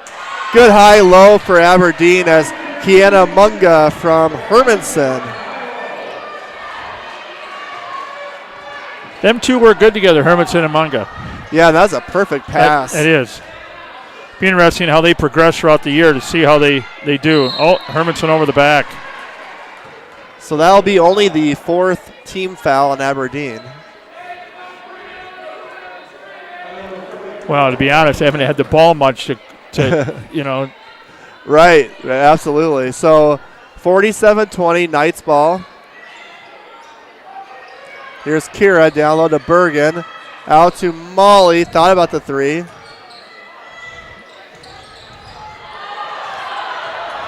Looking for the charge, no call, and Hannah airballs the three. That was a good Academy Award there. The way she stepped back looked like Hannah just threw her, and Hannah hardly touched her. So you have about a 15-second differential shot and game clock right now. Wellman over to Grease. To Waldo. Hannah with the steal. Nice play by Hannah. And Wellman actually does a pretty good foul because she saved the layup by Abdush with the foul there. So Knights will have the ball. 30.9 seconds left here in the second quarter. I always say you can hold for the final shot, but this team doesn't hold the ball very long on offense. Yeah. And with a 27-point lead, I think they'll probably just go. Well, I would say a closer game, they might hold it longer, but we'll see. They'll shoot it about 7-8 seconds. They're going to work a play here. Not much move. There we go. Kira's just going to take it herself and score. I don't know if they really ran that set right, but it ended up with 2 points by Kira Mentley. 6 for Kira. Grease's shot's no good. Bergen to Hannah. At the buzzer, off the backboard. No good. So at halftime, Gorman Knights 49, Aberdeen Central Golden Eagles 20 here. Stay tuned for the Knights of Columbus halftime show, and we'll tell you what's going on with the Gorman this week. You're listening to Gorman Basketball on Real Presence Radio. Your family is depending on you to provide financial security for them. The Knights of Columbus can help you with insurance solutions such as disability income, long-term care, both term and whole life, annuities, retirement, and estate planning services. Join the Knights of Columbus today at kfc.org/join us for access to all these insurance services. Call the BB Agency at 605-882-8689. That's 605-882-8689. Pizza Ranch and Fun Zone Arcade on 41st Street in Sioux Falls offers a daily buffet featuring a variety of pizza choices, salad bar, and chicken. Pizza Ranch has a spacious dining room as well as 8 party rooms that fit different group sizes. Their online menu provides another option for their customers to order from. Pizza Ranch is located across from O'Gorman High School on 41st Street and can be contacted by calling 271-8646. Pizza Ranch is a strong supporter of O'Gorman Knights athletics and activities. At Guarantee Roofing and Sheet Metal, we are guided by one simple principle. We do what we say we're going to do. We believe in ensuring our customers are happy with the work we deliver. Guarantee Roofing and Sheet Metal was established in Sioux Falls in 1981 and has been involved with installing more than 100 million square feet of commercial roofing across the Midwest. We have worked on businesses including schools, universities, hospitals, churches, and factories. For more information, we can be reached at 605-331-5121 or online at guaranteeroofingsd.com.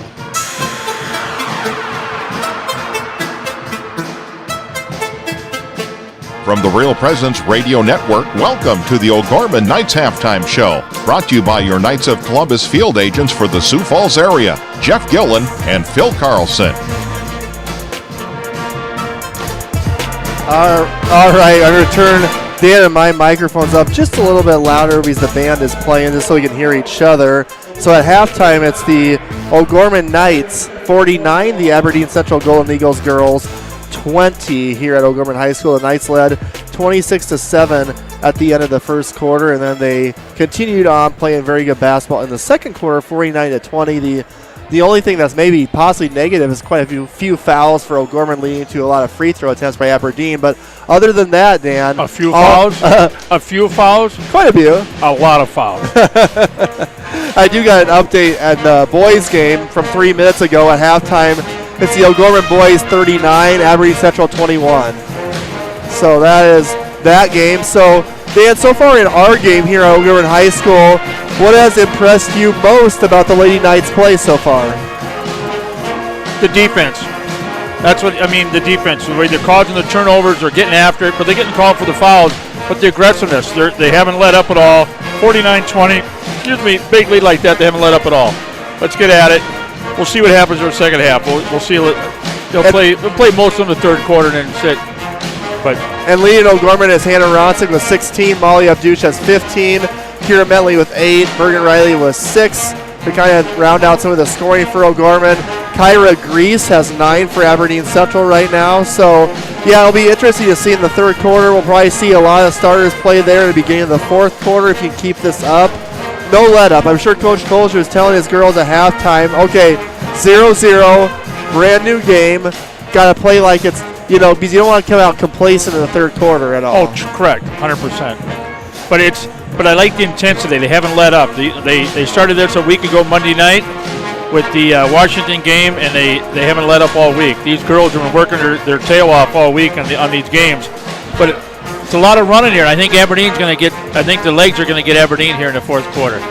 Yeah, we just play so consistently fast and so consistently pressure. So you can never take a breath if you're playing O'Gorman. They're going to be pressing you. Then you get past the press, they're going to be right up on you. And then they're going to get the ball, and then they're going to run. And they're going to get the ball, and they're going to run again. So you have to always be on your toes playing them. So that's something that is this a tough thing? Because O'Gorman, this team is so quick and so athletic. So it's a very fun game here. So as we continue the Knights halftime show, Knights lead 49-20. So coming up next, we'll talk about Inside O'Gorman. We'll give the update about the O'Gorman boys game, which is halftime up in Aberdeen right now. That's coming up next as we continue the Knights of Columbus halftime show here on Real Presence Radio Network. Sioux Equipment Company can fix, sell, and repair gas pumps, tanks, and air compressors. They offer sales and services for lifts, signs, decals, and tank truck equipment in Sioux Falls and the surrounding areas. Sioux Equipment Company is located at 1310 East 39th Street in Sioux Falls, just off of East Benson Road. They can be reached by calling 605-334-1653. Again, that number is 605-334-1653. Pre-planning a funeral is a wonderful gift for families. I'm David Lewis of Barnett Lewis Funeral Home, a family-owned and operated service to the community. Our goal is to make arrangements with families comfortable when they decide what their wishes are for funeral services. I will listen to all needs and offer choices for funeral arrangements and make sure all questions are answered. Barnett Lewis Funeral Home can be contacted at 336-0707 or by going to barnettlewis.com.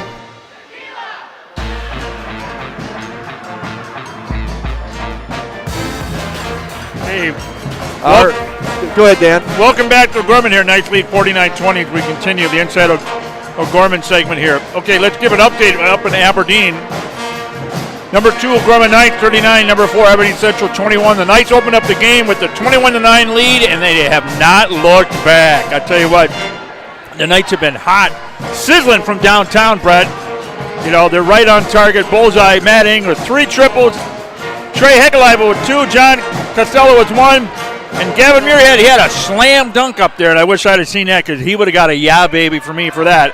And David Alpers has been strong playing inside in the paint. So it's been all O'Gorman up in Aberdeen at halftime, 39-21. So we wish them the best luck in the second half up there. And that Aberdeen team brings back pretty much everyone from last year's team that finished, I believe, 5th in the state tournament. So impressive first half for O'Gorman. We'll see how they can do in the second half. Now it's time to look at some other activities going on for O'Gorman this week. This is a busy week for the Knights. We have on Thursday, girls basketball will be right here against Sioux Falls Lincoln at 7.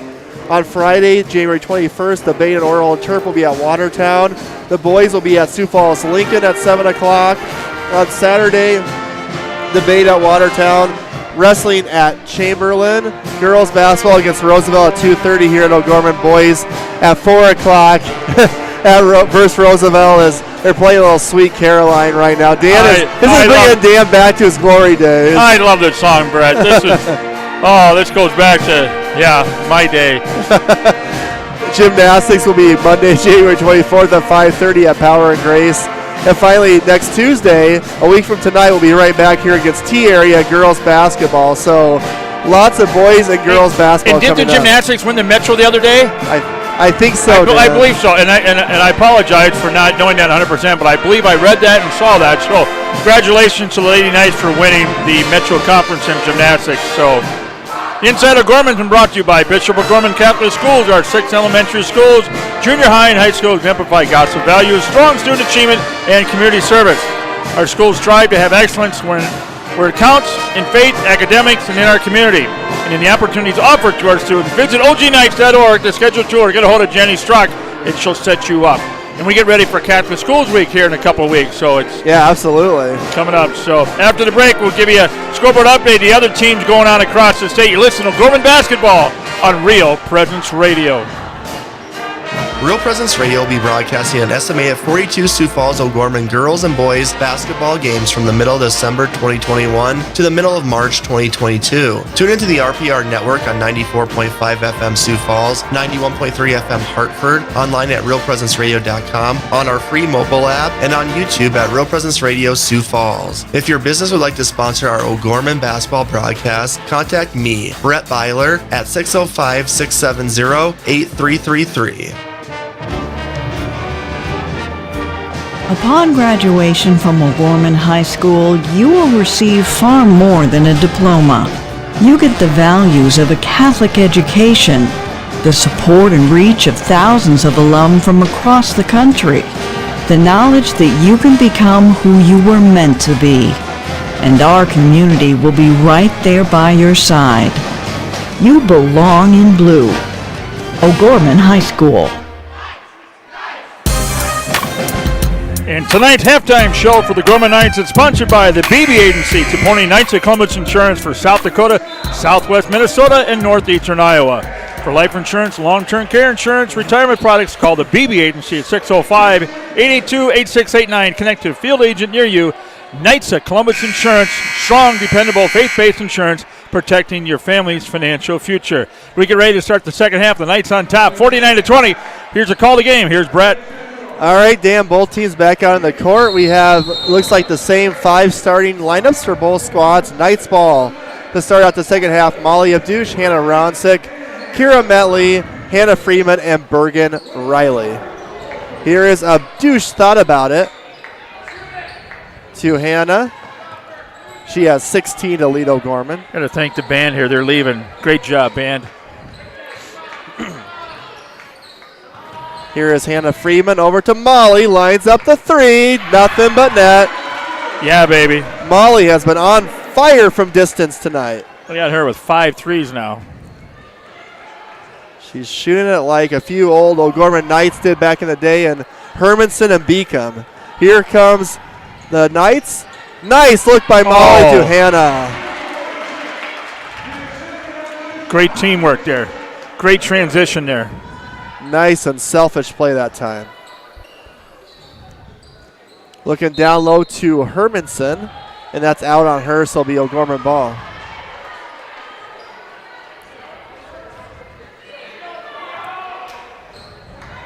Knights looking to improve to 7-1 on the season. Aberdeen struggling so far, 1-9. Long way to go, though. Here is Bergen. No good. Munga with the rebound. A little bit short. Here comes Kyra Grease. Over to Abby Berry. Over to Munga. Wellman. Grease thought about it. Lefty shot, no good. Munga rebounds it. No good. Munga rebounds it again, and that is good. Senior, she stays right with it. She averaged about 12 points. Was she the other starter last year? She was. Okay, that's what I thought. Here is Hannah Ronsick from Minnesota Avenue. Is good. T-Road, that's Southwest. Come on, get your directions right, Brett. Come on. You have to give me a compass or something, Dan, for a wedding gift. Here is Aberdeen Central moving around the perimeter. Hannah Ronsick now with 21 points. What, something happened this summer? Might be something on July 30th. Here is Molly Abdush with it. Time to go fishing that day. Molly gets blocked and fouled, so she's going to go to the line. What are you fishing for, Dan? Barry with the foul. Her third. As a kid, all we fished was bullheads. I have a pond where I'm from that has plenty of bullheads. Here is Abdush, is good from the line. First time the line for Molly. She's a tonight 91% free throw shooter. Malchow is in for Barry. Friedman and Metley are back for the Knights. And I do my famous announcer jinx, and then Molly misses the free throw. So here comes Aberdeen. I wasn't going to mention that. So you should just try the reverse jinx. Here is Grease for 3, no good. Rebound by Wellman, and she's rejected by Kira. Hermanson has it, though, and Taryn Hermanson scores. Kira rejects it right into the hands of Aberdeen and goes in and scores. Kira tries to save it, cannot. Here comes Grease. Molly and Kira are back, though, to Hermanson. Jump stop shot is short. Kira gets it.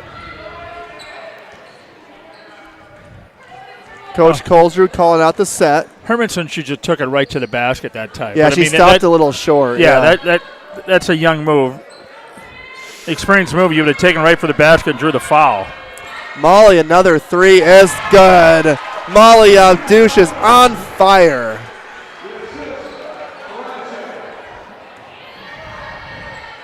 .22 points for the sophomore Abdouche. Ronzik's right behind her with 21. So they have 43 of the 61. Them two are putting on a clinic here, folks. Malchow from distance, no good. Fight for it with Hermanson and Kira. Down goes Kira. And Hermanson will get the foul. Actually, Dan, they gave a foul to Metley. What? No. So that's Kira's third. Freeman out, Lucy in. So Kira, she had position on the ball. So Hermanson was behind her. Kira took the worst of it and got the foul. Wow. Oh, she traveled. Yep. I know I got trifocals at the other end of the court, but I know what I saw. Oh, and those trifocals are nice and clear tonight. I just cleaned them off. Here comes the Knights up 61-24, 4:07 to the third at the halfway point. Down low, Metley. Oh, and she's bumped by Hermanson and will go to the line. Good strong move by Metley. She got position all over Hermanson. Kira, the 6'1 junior. Hermanson, her second. Kira averaged about 10 points, 5 rebounds a game. Shot is a little long. So Barry coming in for Aberdeen, and also for the first time for Aberdeen is Sydney Evans. Sydney is a 5'6 junior guard. Bentley 71%. See, she made it when I said that. it's all you, Brett. You're jinx. Okay, we got a full timeout here for Aberdeen, so we're going to take a timeout as well. 4 minutes to go in the third. Knights on top, 62-24 here. You're listening to Gorman Basketball on Real Presence Radio. Hi, this is Father Jordan Sampson, pastor of Christ the King Parish. And this is Julie Colbeck, principal of Christ the King Elementary School. We would like to express our gratitude to our parishioners and staff, parents and students, as well as so many others who have generously supported our mission. As the days grow colder, may the fire of God's love warm our hearts and inspire us to greater faith, hope, and love. Did you know you can listen to the RPR network when you're on the go? Just search for Real Presence Radio in your app store. Listen live to any station across the network at any time, so you can stay connected to your local community from wherever you are.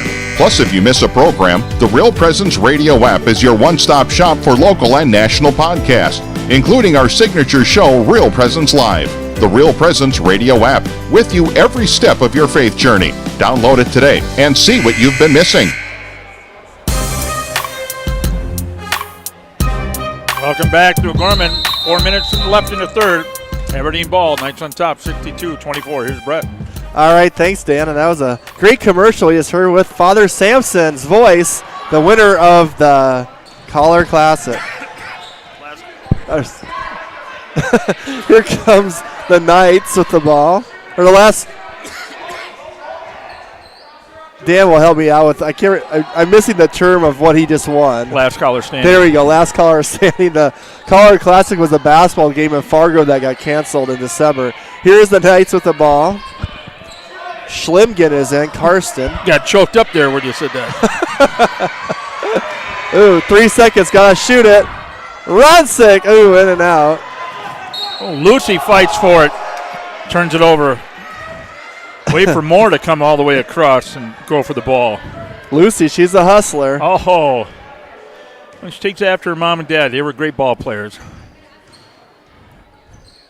Wasn't her mom the winner of the Spirit of Sioux Award? Very first one, if I'm not mistaken. And is the first time a mother and daughter has won it. That is very, very neat. So Aberdeen with the ball, trailing 62-24. And I think her mom played for Stanley County. Hermanson with the offensive rebound, and she scores it. So the 8th grader, Hermanson, now with 7 points. That'd be the Buffaloes of Stanley County. All right, see.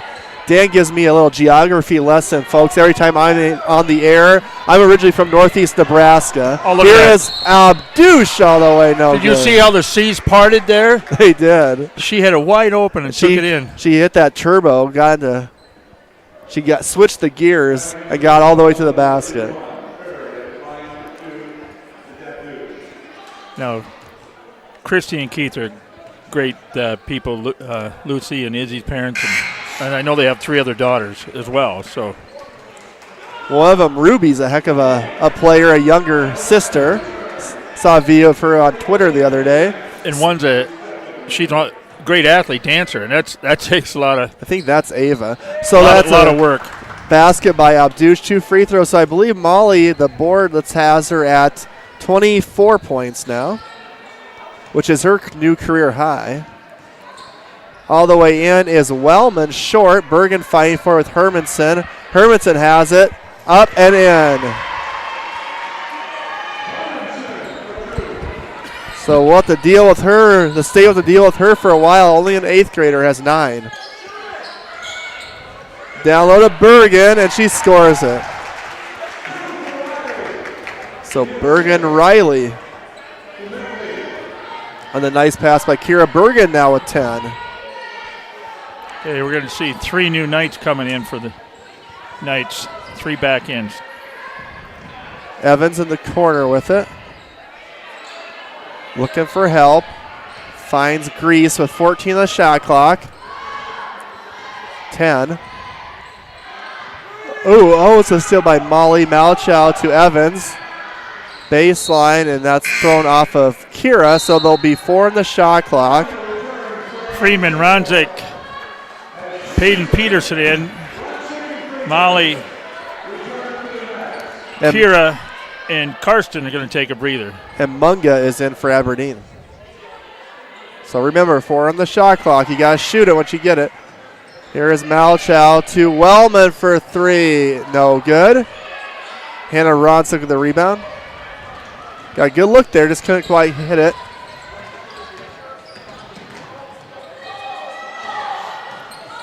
Ronsick over to Peterson. Back to Lucy. Almost threw it out of bounds. Nice hands by Hannah. Down low to Bergen. She is fouled.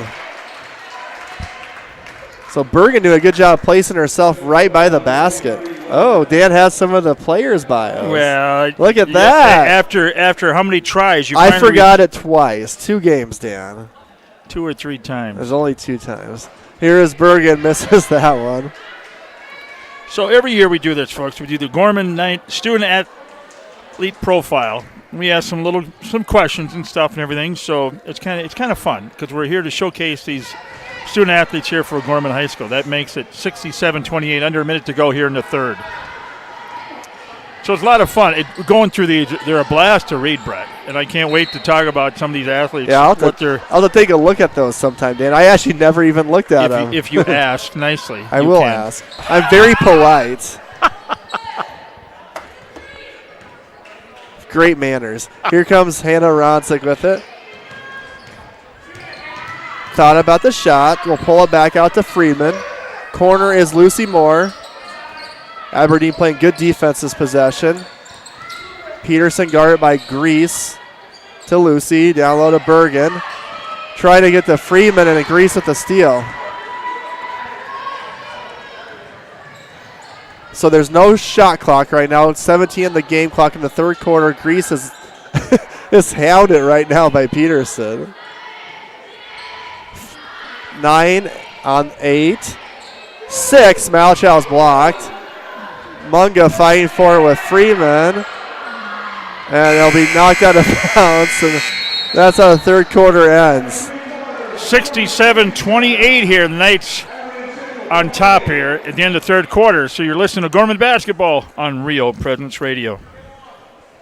J&J Caseworks and Closets and More is a proud sponsor of the O'Gorman Knights. Following the same rich, winning tradition, family, and Christian values, J&J Caseworks strives to create a work environment to call home. Family-owned and operated, J&J Caseworks has several full-time positions available. Our team members pursue career goals, learn new skills, and get the recognition they deserve. To set up an appointment, J&J Caseworks can be reached at 605-332-0805 or email jobs@jmjcaseworks.com. Go Knights! At Guarantee Roofing and Sheet Metal, we are guided by one simple principle. We do what we say we're going to do. We believe in ensuring our customers are happy with the work we deliver. Guarantee Roofing and Sheet Metal was established in Sioux Falls in 1981 and has been involved with installing more than 100 million square feet of commercial roofing across the Midwest. We have worked on businesses including schools, universities, hospitals, churches, and factories. For more information, we can be reached at 605-331-5121 or online at guaranteeroofingsd.com. Hey, welcome back to Gorman here as we start the fourth quarter, 67-28. Update up in Aberdeen, the boys. Coach Roby's got them boys fired up. At the beginning of the fourth quarter, it's 55-30.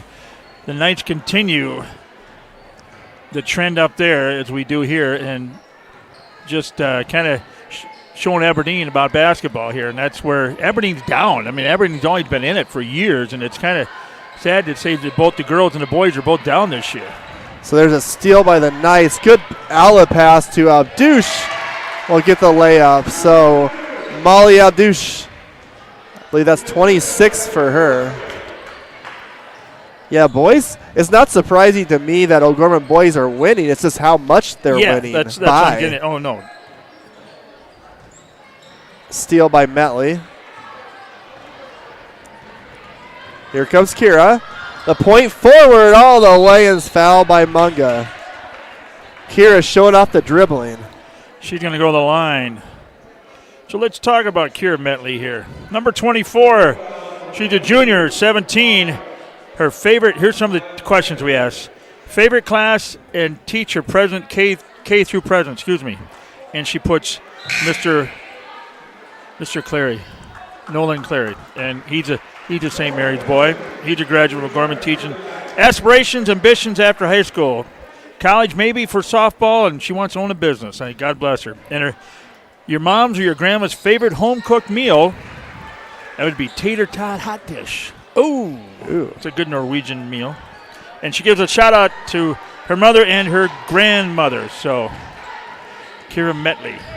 Always great to give grandmas shout-outs. Oh, yeah. And I know we have people listening all over the country in Florida. One of the players, her grandma and grandpa lived in Florida and listen to us every game, so we give a shout-out to them. And so it's fun. Remember we had that one that was over in Europe. Absolutely. For football. I had one in Las Vegas as well. There's a shot missed by Wellman, and Munga is fighting for the rebound. Loose ball, Kira has it. Another turnover for Aberdeen. Metley over to Lucy. Scores it. So Lucy Moore still with the basket. She has 4. So Bergen, Friedman will check out. And Metley. Okay, in now for the first time. Okoye. A wing Okoye's in. Schlimgen, Moore, Peterson, Benson in for the Knights. 72-28, 6:24 left in the ballgame. So all the 5 starters are now out for O'Gorman for the rest of the game. There's a foul on the Knights.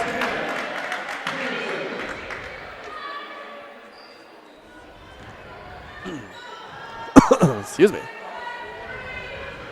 Dan, this game's going to get over. You're going to get home maybe before your old phone alarm goes off the way we're. Oh, we got a half hour.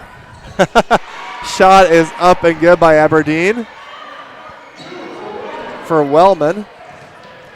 I slept in this morning till 5:30. Oh, my. I haven't been up at 5:30 in a long time. There's a Wang Akoi fell over as Benson was trying to. You can tell you're a young buck. Probably the only time I've ever been up that early is for a flight. Here is the Golden Eagles with the ball. My dad gets up at 5:32, Dan. So I don't know if it's just people your guys' age look forward to getting up or what it is anymore. Here's Mungo with the shot, no good, and she's going to fight with Claire Benson for the ball, and we got a jump ball.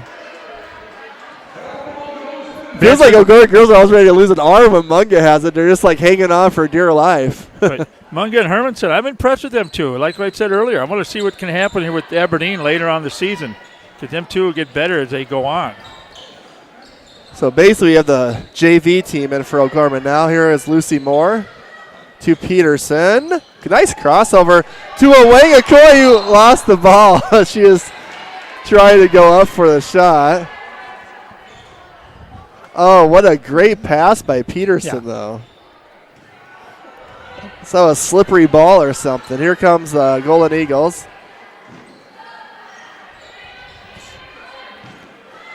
So we have Hermanson, Munga, Malchow, Grease, and Wellman for Aberdeen. Here comes Peterson. Over to Claire Benson. What do we got, Dan? Aberdeen ball. Okay, thank you. I'm cut off from that view, so I couldn't see what happened there. Benson was coming in. Munger comes in and cuts her off, and it's like running, so she stepped out of bounds. All right, so the Golden Eagles down 72-30 with the ball. As Coach Archigo said, this will be a good learning experience for her girls playing O'Gorman tonight. A missed shot by Grease, offensive rebound by Munga. Grease will line it up again, and she'll hit that three. Three-pointer there. So Grease with 12 points. She is the first Golden Eagle in double figures tonight. She's done her average. Here's Schlimgen, short. Ooh. A Wang with it. Over to Schlimgen for the basket. Nice cut by Karsten. Nice pass. Schlimgen's on the board. Looking down low for Hermanson. That's knocked out of bounds by Akoi. And here comes some of the orchestra parents in. There was an orchestra concert over in the Tom and Penny Lorraine Theater tonight. Inbounds pass by the Golden Eagles. 21 on the shot clock.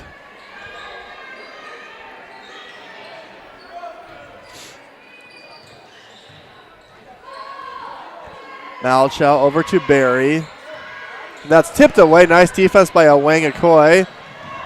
Ooh, Peterson tried for Lucy. Somehow Lucy caught that one. I don't know how. Stealing by Grease. Should go coast to coast and foul by Schlimgen. McGree, she was smart. She came in and see how she nudged her. Yeah, draw the contact. To draw that contact is right, and that's it tells you that good ball player like that. Yeah, very smart play as an offensive player. You can kind of use that defensive player's momentum against them there. You can tell she's a senior. Shot is no good. We'll see if O'Gorman will really empty that bench. Here we go. Coldred's walking down, and he's pointing to the girls. Here we got two more coming in. Rentz is coming in. Bruns is going to come in.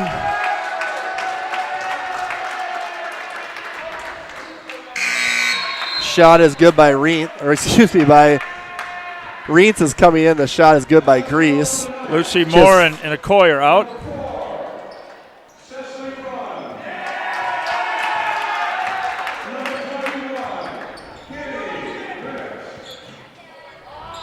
Shot is up and no good by Schlimgen.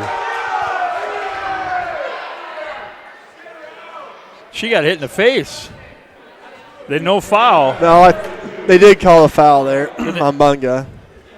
A little late call, but they did get it. So Kennedy Reentz is in as well as Cecily Bruns.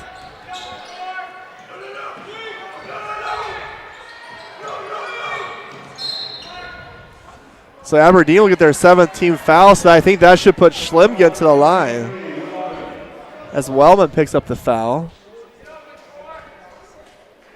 And it'll be the first time in a varsity game for Schlimgen to the line. Free throw is short. Mungo with the rebound.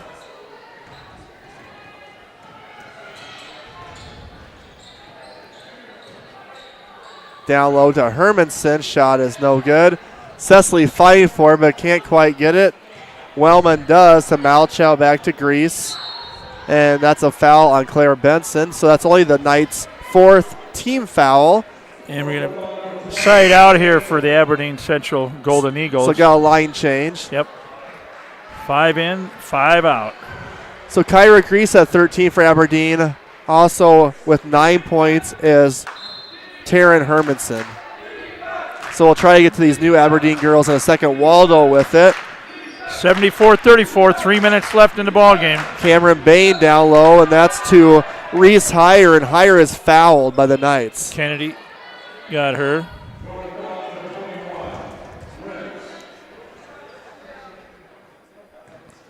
So to the line, like I said, is Reese Heyer, 5'7" junior forward. Shot is good.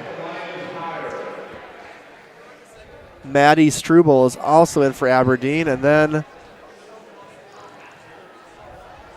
Maddie Weig is the other one. Both good.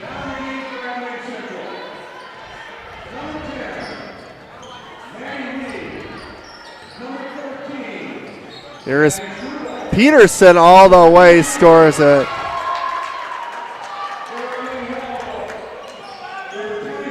Now we got 3 more coming in. And these are some sophomore freshman girls coming in. We'll have to look at my deep down in my roster to find out these names. Down low, shot is good by Aberdeen. Little Friedman. Reese Heyer again with the basket. Madeline Freeman's going to come in.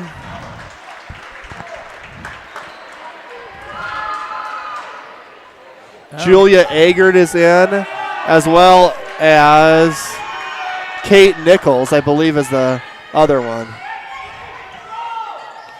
Julia Agert in for the Knights. There's a steal by the Golden Eagles. Struble. And she scores it. Maddie Struble with the basket. Freeman to Cecily. Down low. Shot is no good by Reeds. And that's up and in by Agert. Agert with the basket. Julia Agert, the 5'10" freshman. That's her first varsity points ever. She'll remember that one. That's a name we're going to be calling here in a couple years. Shot from the corner is no good. Nichols with it. Over to Freeman. Kate Nichols, the 5'9" freshman. Cecily for 3, no good.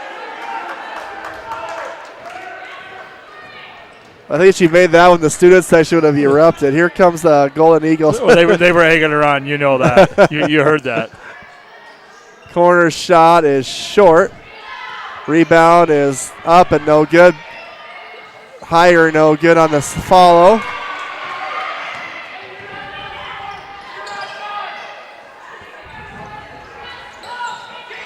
Down low to Ager to Cecily. Even the team wanted her to shoot, wanted Bruns to shoot. Ager's shot is no good. 45 seconds left. Knights up 78-40 in the closing seconds here at O'Gorman High School. Golden Eagles with the ball. We'll probably get one more shot up here. Struble with it. Down low. Shot is no good by Weig, and Cecily Bruns with the rebound. She'll bring it up the front court. Over to Agert.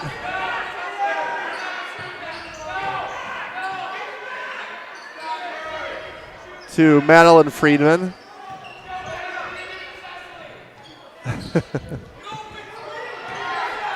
Hear the crowd. They wanted to get the Bruns. They wanted to shoot. Oh, shoot. Oh, the look on her face. She's like, hey, I tried. So we have a final here, folks, from O'Gorman, the Lady Knights, number 1 in the state, 78. Aberdeen Central Golden Eagles, 40. So we'll be back with the post-game show. We give you what's going on in the boys' game that's up in Aberdeen and the highlights, everything else. Stay with us. You're listening to O'Gorman Basketball on Real Presence Radio. Your family is depending on you to provide financial security for them.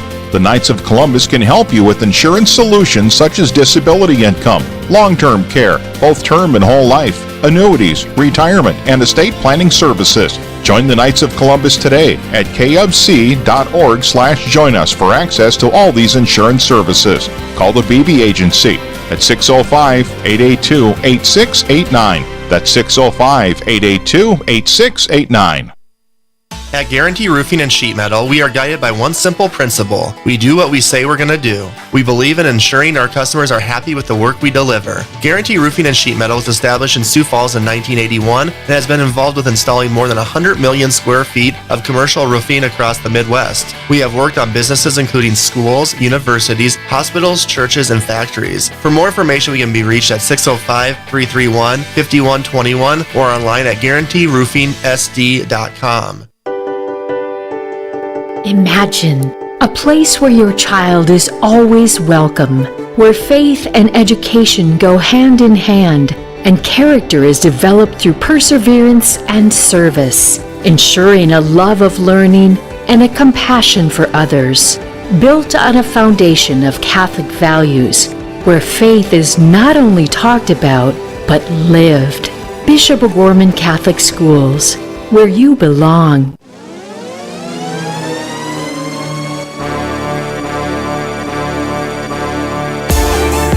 From the Real Presence Radio Network, welcome to the O'Gorman Knights Locker Room Show. Now, back to the gym. Welcome back here to Bishop O'Gorman High School. We have a final, 78-40. The Lady Knights continue dominance here. I tell you what, they've just been playing outstanding basketball, especially this last week. Oh, Dan, they sure have, and it's been every quarter, too. It's been consistent. That's just a really cool thing about it is it's not, we play great for 2 quarters and then play bad for a quarter and then play great and play, it's not a roller coaster with these girls. They have just been consistently great throughout all these games. First quarter on, they get a lead and they don't let up. That's the thing about a good team is they don't get complacent. They play fast. They play hard. Well, they play together. I think that last part is probably the biggest key is they play together really well. Well, the first 30 seconds, they were down 4-0, just like that. Well, Aberdeen got 4 points on their first possession. But all of a sudden, we came back on a 6-0 run or 8-0 run, and boom, and the races were off after that. But you want to go through some of the scoring for O'Gorman, if you will, Dan? A couple of the leaders right now that I'm coming up with: Hannah Ronzik with 21, Molly Abdouche, 26 points, and I have her for 6 threes, Brett. And wow. I tell you what, Lucy Moore came off the bench with 4, and Bergen Riley, I got her with 10. Hannah Friedman 2, but I tell you what, I just love the way they played. I just love the way they played tonight. They unselfish basketball. Everybody filled the lane, transition. That press worked great for them. It was fun game to watch for the Lady Knights here. Well, they put so much pressure, too, on the opposing teams is they'll make a basket, you're going to try to take the ball out of bounds, and then they're right up on you. Then you get past half court, they're right back up on you, and then you get a rebound, and they're running. So they take the ball up, boom, they're right there in your face, and they're right at it. And I love, we talked about it before the other games. Bergen, Hannah, and both Hannahs with their wingspan. Yeah. I mean, and then look how quick Molly is, as a jackrabbit. Look how quick she is. And, with those steals and everything, she's right on it. So it's really – and then Kira Mentley, I love the way she's playing in the paint. Well, it's kind of a little discouraging, too, because you get past the initial defense, Dan, you're going down low. oh, shoot, there's Bergen to block your shot, or there's Hannah Freeman, or there's Kira Metley. So, I mean, it was just overall a really good performance by O'Gorman. They're going to have a day off tomorrow to practice, and then we'll have Lincoln coming here on Thursday. Lincoln hasn't played since Saturday, so they'll be well rested. Matt Daly's team right now, 6-3, kind of, to me, a little bit of a surprise. They really struggled last year. They were the team we played here in the Sodak 16 game last year. So will be fun to see Lincoln on Thursday, and then another city team, Roosevelt, on Saturday for these O'Gorman girls. It's going to be a little bit tighter ball game. Both games are going to be tighter ball games.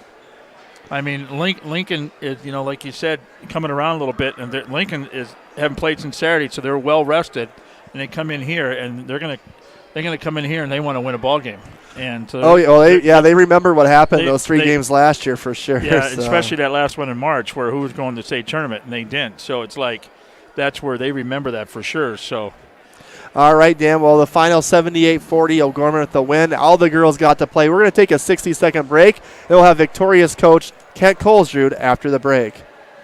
Real Presence Radio is available on Alexa-enabled devices, including Amazon Echo, phones, tablets, and smart displays. To enable the skill, just say, Alexa, enable Real Presence Radio. To listen, say something like, Alexa, open Real Presence Radio. It will then ask what station you want to play, to which you can respond, play Sioux Falls, or play AM 970, or play WWEN. From there, you can use commands like play, pause, and stop. Listen to RPR anytime, anywhere on Alexa-enabled devices. Hi, this is Mark Holcraft. And this is Dr. Joseph Holcraft. You know, Mark, Jesus asks 307 questions in sacred scripture. He is asked 183, of which he only answers 3. What's the business with all of this questioning going on in the Bible? Well, Joe, there's a lot there, and we'll be ready to take that on. Tune in to hear about these questions and more on Awaken every second and fourth Wednesday at 7 a.m. Central here on Real Presence Radio Network. All right, welcome back to tonight's Locker Room Show. We are now with victorious O'Gorman girls coach Kent Colesrud, whose team defeated Aberdeen Central 78-40 here at O'Gorman High School game that just finished. And Coach, when we play Aberdeen Central, we always know a couple of things about them. They're going to be physical, big, strong girls. You're going to try to get the ball into the paint. Not always the funnest team to play, but I felt like talking to you before the game, you thought one thing you guys could really do on them was press them, get some turnovers there, kind of jumpstart your offense with your defense. And beginning of the game, I think that's exactly what happened. It did, Brett. You're exactly right. They do have some big physical bodies in there, and got off to a little bit of a slow start with them getting a basket and a rebound putback. But our pressure gave them some trouble. We did a nice job with that. We got some easy baskets off of that. We got some stops and got out in transition, and just was able to get some separation, just playing fast. And doing some full court pressure. We weren't really running anything, just kind of loosened the reins a little bit and let the kids play. So, I thought after, the first couple minutes, we did a really nice job of just playing hard and executing and, making a fun basketball game to play and fun basketball game to watch.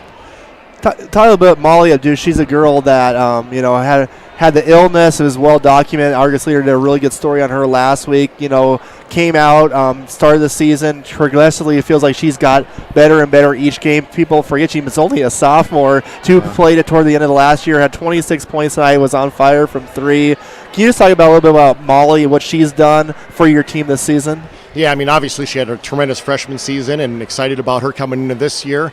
Unfortunately, diagnosed with a Gillian beret, and what a comeback she had from that. What a great story in the Argus, and appreciate her and family telling that story to the public, and just had a great game.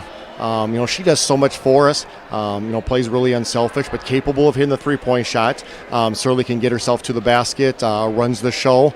At the point guard spot, does a nice job defensively. So fun to see her shoot the basketball like that, knocking all those threes tonight. And she hasn't shot it quite as good as I think she would like to here as of recent. So something she can certainly build off. But she's a dynamic player, certainly a spark plug and a big leader for us, along with Hannah Ronsick. So, Coach, you got to take a one-day break between this game. Then you have Lincoln Thursday night. Then you have another city opponent, Roosevelt, on Saturday. Talk about what tomorrow's practice is going to be like as you get ready for the Patriots, who are 6-3 on the season. Yeah, these practices are overrated, right? You know, well, big thing is just get our legs back and just make sure, you know, we're physically and mentally ready to go again. Lincoln's off to a really nice season. They're having a really nice season, you know, 6-3, playing really good basketball. You know, it won't be easy, but we're not going to go real long in practice tomorrow. We just got to be sharp. We got to get through some things. We got to talk game plan. Like I said, just make sure that we're focused and ready. Anytime you play a city battle, you know, it's never going to be easy. So we're going to be excited to get out and have an opportunity to play again on Thursday. And, you know, then we're fortunate enough to play again on Saturday. So it's a fun time. You know, we'd practice a lot over Christmas break and you know, and getting ready for the season. We just have a really nice stretch of games coming up here. So absolutely a chance for us to continue to grow as a basketball team, go out and display these kids' skills.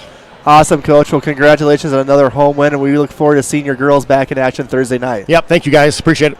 So that was O'Gorman girls coach Kent Colger. I want to thank Coach for his time, as always. When Dan and I come back after the break, what's coming up after the break, We're Dan? going to find out who the O'Gorman Knights player of the game is, and we kind of got an idea on that. Well, we all know. Oh, who that Dan's is. feeling pretty good. We all know who that is. Oh, boy. So anyway, you're listening to O'Gorman Basketball on Real Presence Radio. Real Presence Radio is available on Google Assistant devices, including Google Home, phones, tablets, and smart displays. To start this action, say something like, "Okay, Google, talk to Real Presence Radio." It will then ask what station you want to play, to which you can respond, "Play Sioux Falls," or "Play AM 970," or "Play WWEN." From there, you can use words like play, pause, and stop. Listen to RPR anytime, anywhere on Google Assistant devices. Early in his time as the new bishop of the Diocese of Sioux Falls, Bishop Donald DeGrood sensed in prayer the vision that the Lord has for the diocese in our time: lifelong Catholic missionary discipleship through God's love. That is, for each and every Catholic in eastern South Dakota to receive God's love, to be in personal relationship with Jesus Christ, and to share that love with others. Find out more at sfcatholic.org/vision and discover the exciting and beautiful part you have to play in God's plan. Okay, welcome back here. Now it's time for the O'Gorman Knights Pizza Ranch Player of the Game. Drum roll, Brett. I can't do the drum roll very good. And the player of the game tonight is number 15, the 5'6" sophomore guard, Molly Abdush, with 6 3-pointers. And I tell you what, and she was 2 for 3 from the line, kept her percentage high up there as well, and that is 26 points. Number 15, Molly Abdush, is tonight's Pizza Ranch Player of the Game. So tonight's Pizza Ranch O'Gorman Knights Player of the Game is brought to you by Pizza Ranch and Fun Zone Arcade on 41st Street here in Sioux Falls. Pizza Ranch has a daily buffet and a fun zone for the kids to maybe they can play in a little bit. Pizza Ranch can be reached by calling 271-8646. They're right on the corner of 41st and Kiwanis here, southeast of Bishop O'Gorman High School. I'll have to take my nephews whenever they can get from Colorado Springs to town to Pizza Ranch. They would enjoy the fun zone for sure. And one thing about Molly I want to say tonight, Dan, I think what really jump-started her was in that press, getting those steals early, getting that block. Remember that block she had down here? I think that kind of energizes you as a player when you can get a turnover, see the ball go in the basket, and then that opens it up. You shoot the three-pointer. She was aggressive from the opening tip tonight. But she kept that tempo. Yes. She kept that tempo going for the Knights, and she kind of. But I love the way the unselfish. She comes down, all of a sudden, here's Hanover in the wing, boom, pops it to Ronzik for 2 or for 3. And I love the tempo, the way they played tonight, and the way they stayed at it, didn't give up. So I have to give a couple shout-outs here. And towards the end of the game, there were some girls from the freshman JV team that got in, and we apologize. We don't have all the numbers for these girls, and they're sharing jerseys. And I do know some of the girls, and I do know that one was the Eggert girl. And Abby McCuska was the other freshman that got in tonight. So I have to apologize. And I saw Grandpa. Oh, okay. I saw Grandpa Bob here, Grandpa and her mom sitting down there and stuff. And Abby McCuska got in. And so there's 6 freshmen that are rotating, dressing for JV 3 at a time, and now they're dressed 2 at a time for varsity. And that's Mooney, Hermanson, Eggert, McCuska, Catman, and Beck. So when the Knights get in like that. And I apologize. We just have like the 12, 13. I was trying to find the numbers on the sophomore and freshman team for these girls. their grandma, grandpa, if you saw your granddaughter in there, I want to apologize.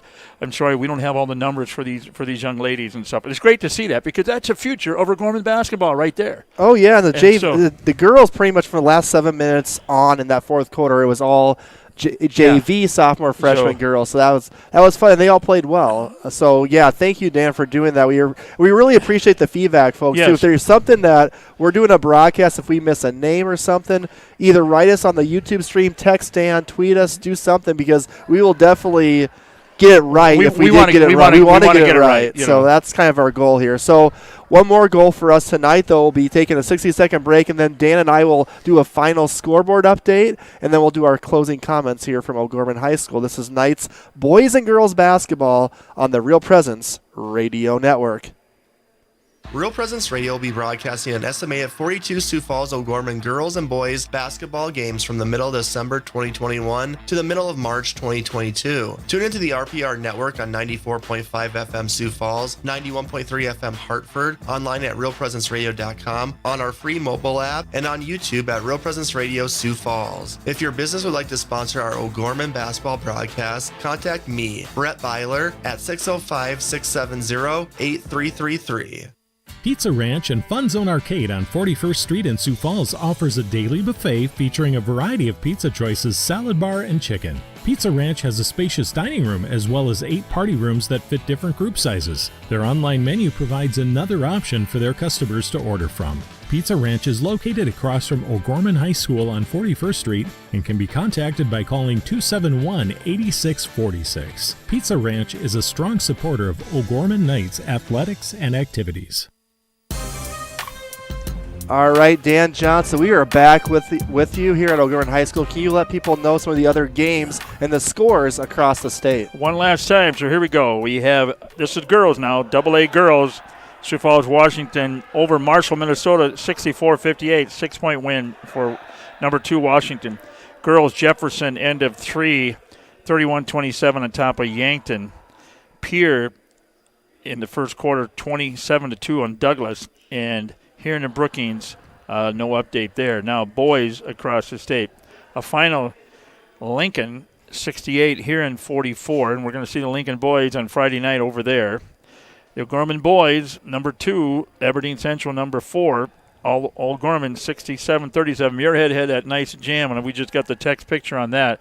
It was a breakaway, and that was beautiful slam dunk, so that gets a yeah, baby for Gavin Muirhead for O'Gorman boys up there, and just Ing was unstoppable. Alpers, everybody, just a fabulous game up there. Jefferson by 5 over Yankton, 66-61. Washington boys, 5 minutes left in ball game, 47-35 over Marshall. So that's the other scores across the state tonight. I do got one I don't think you had, Dan, for the girls' final from Jeff Duffy on Twitter. The Huron girls were 55. The Brookings girls were 37.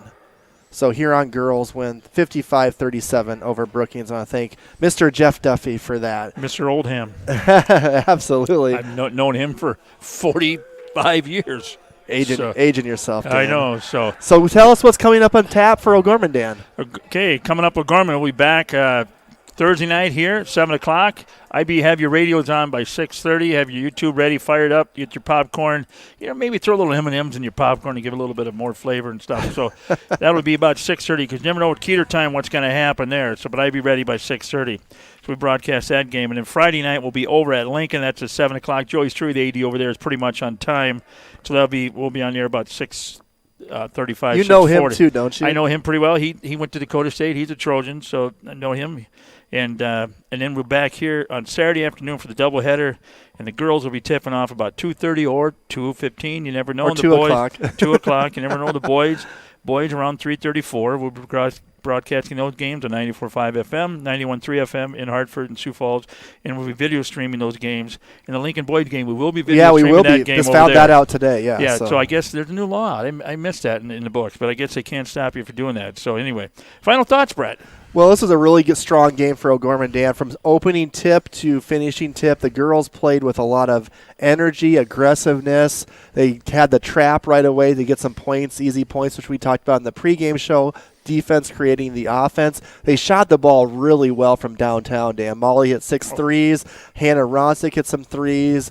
They really shot the ball well. And then, I think they rebounded pretty good against Aberdeen Central. Aberdeen has some pretty big girls in there, and we did a pretty good job, held our own against them. So now we have a day off to the Lincoln game on Thursday night. So overall, terrific performance by Coach Colger's girls tonight. Yeah, I echo everything you said. And Isaac, I hope you're feeling better because of the big Patriots loss, and you're with us Thursday night, and maybe just don't wear that Mac Jones jersey for a while. Put that one in the closet till maybe next winter. I don't even know who Mac Jones is. He's their quarterback. Was he Fran Tarkenton type? George? No, not really. He doesn't run like old Fran used to back in the day. So Isaac, remember, there's room on that Vikings bandwagon for you. Yeah, you can come over. Now you know what we've felt like for the last 40 years over here. It's a rough Sunday for me as a Cowboys fan, too. So hey, that was a good game. I get hats off to the 49ers. So anyway, that's enough about football. So we'll be back on Thursday night, live right here from O'Gorman, like we said earlier. Be ready by 6:30 and stuff. So for Brett Byler, Isaac Struck is off tonight. He'll be back Thursday night, hopefully. I'm Dan Johnson for Real Presence Radio. Thank you for listening, and we'll talk to you Thursday night. God bless. Go Knights.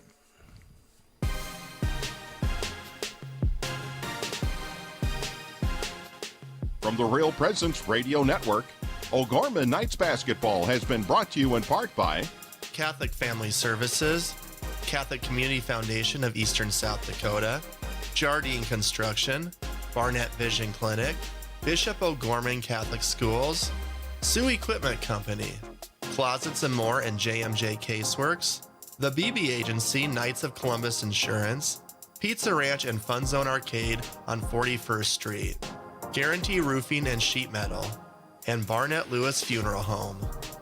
The preceding O'Gorman Knights activity has been a special presentation of the Real Presence Radio Network.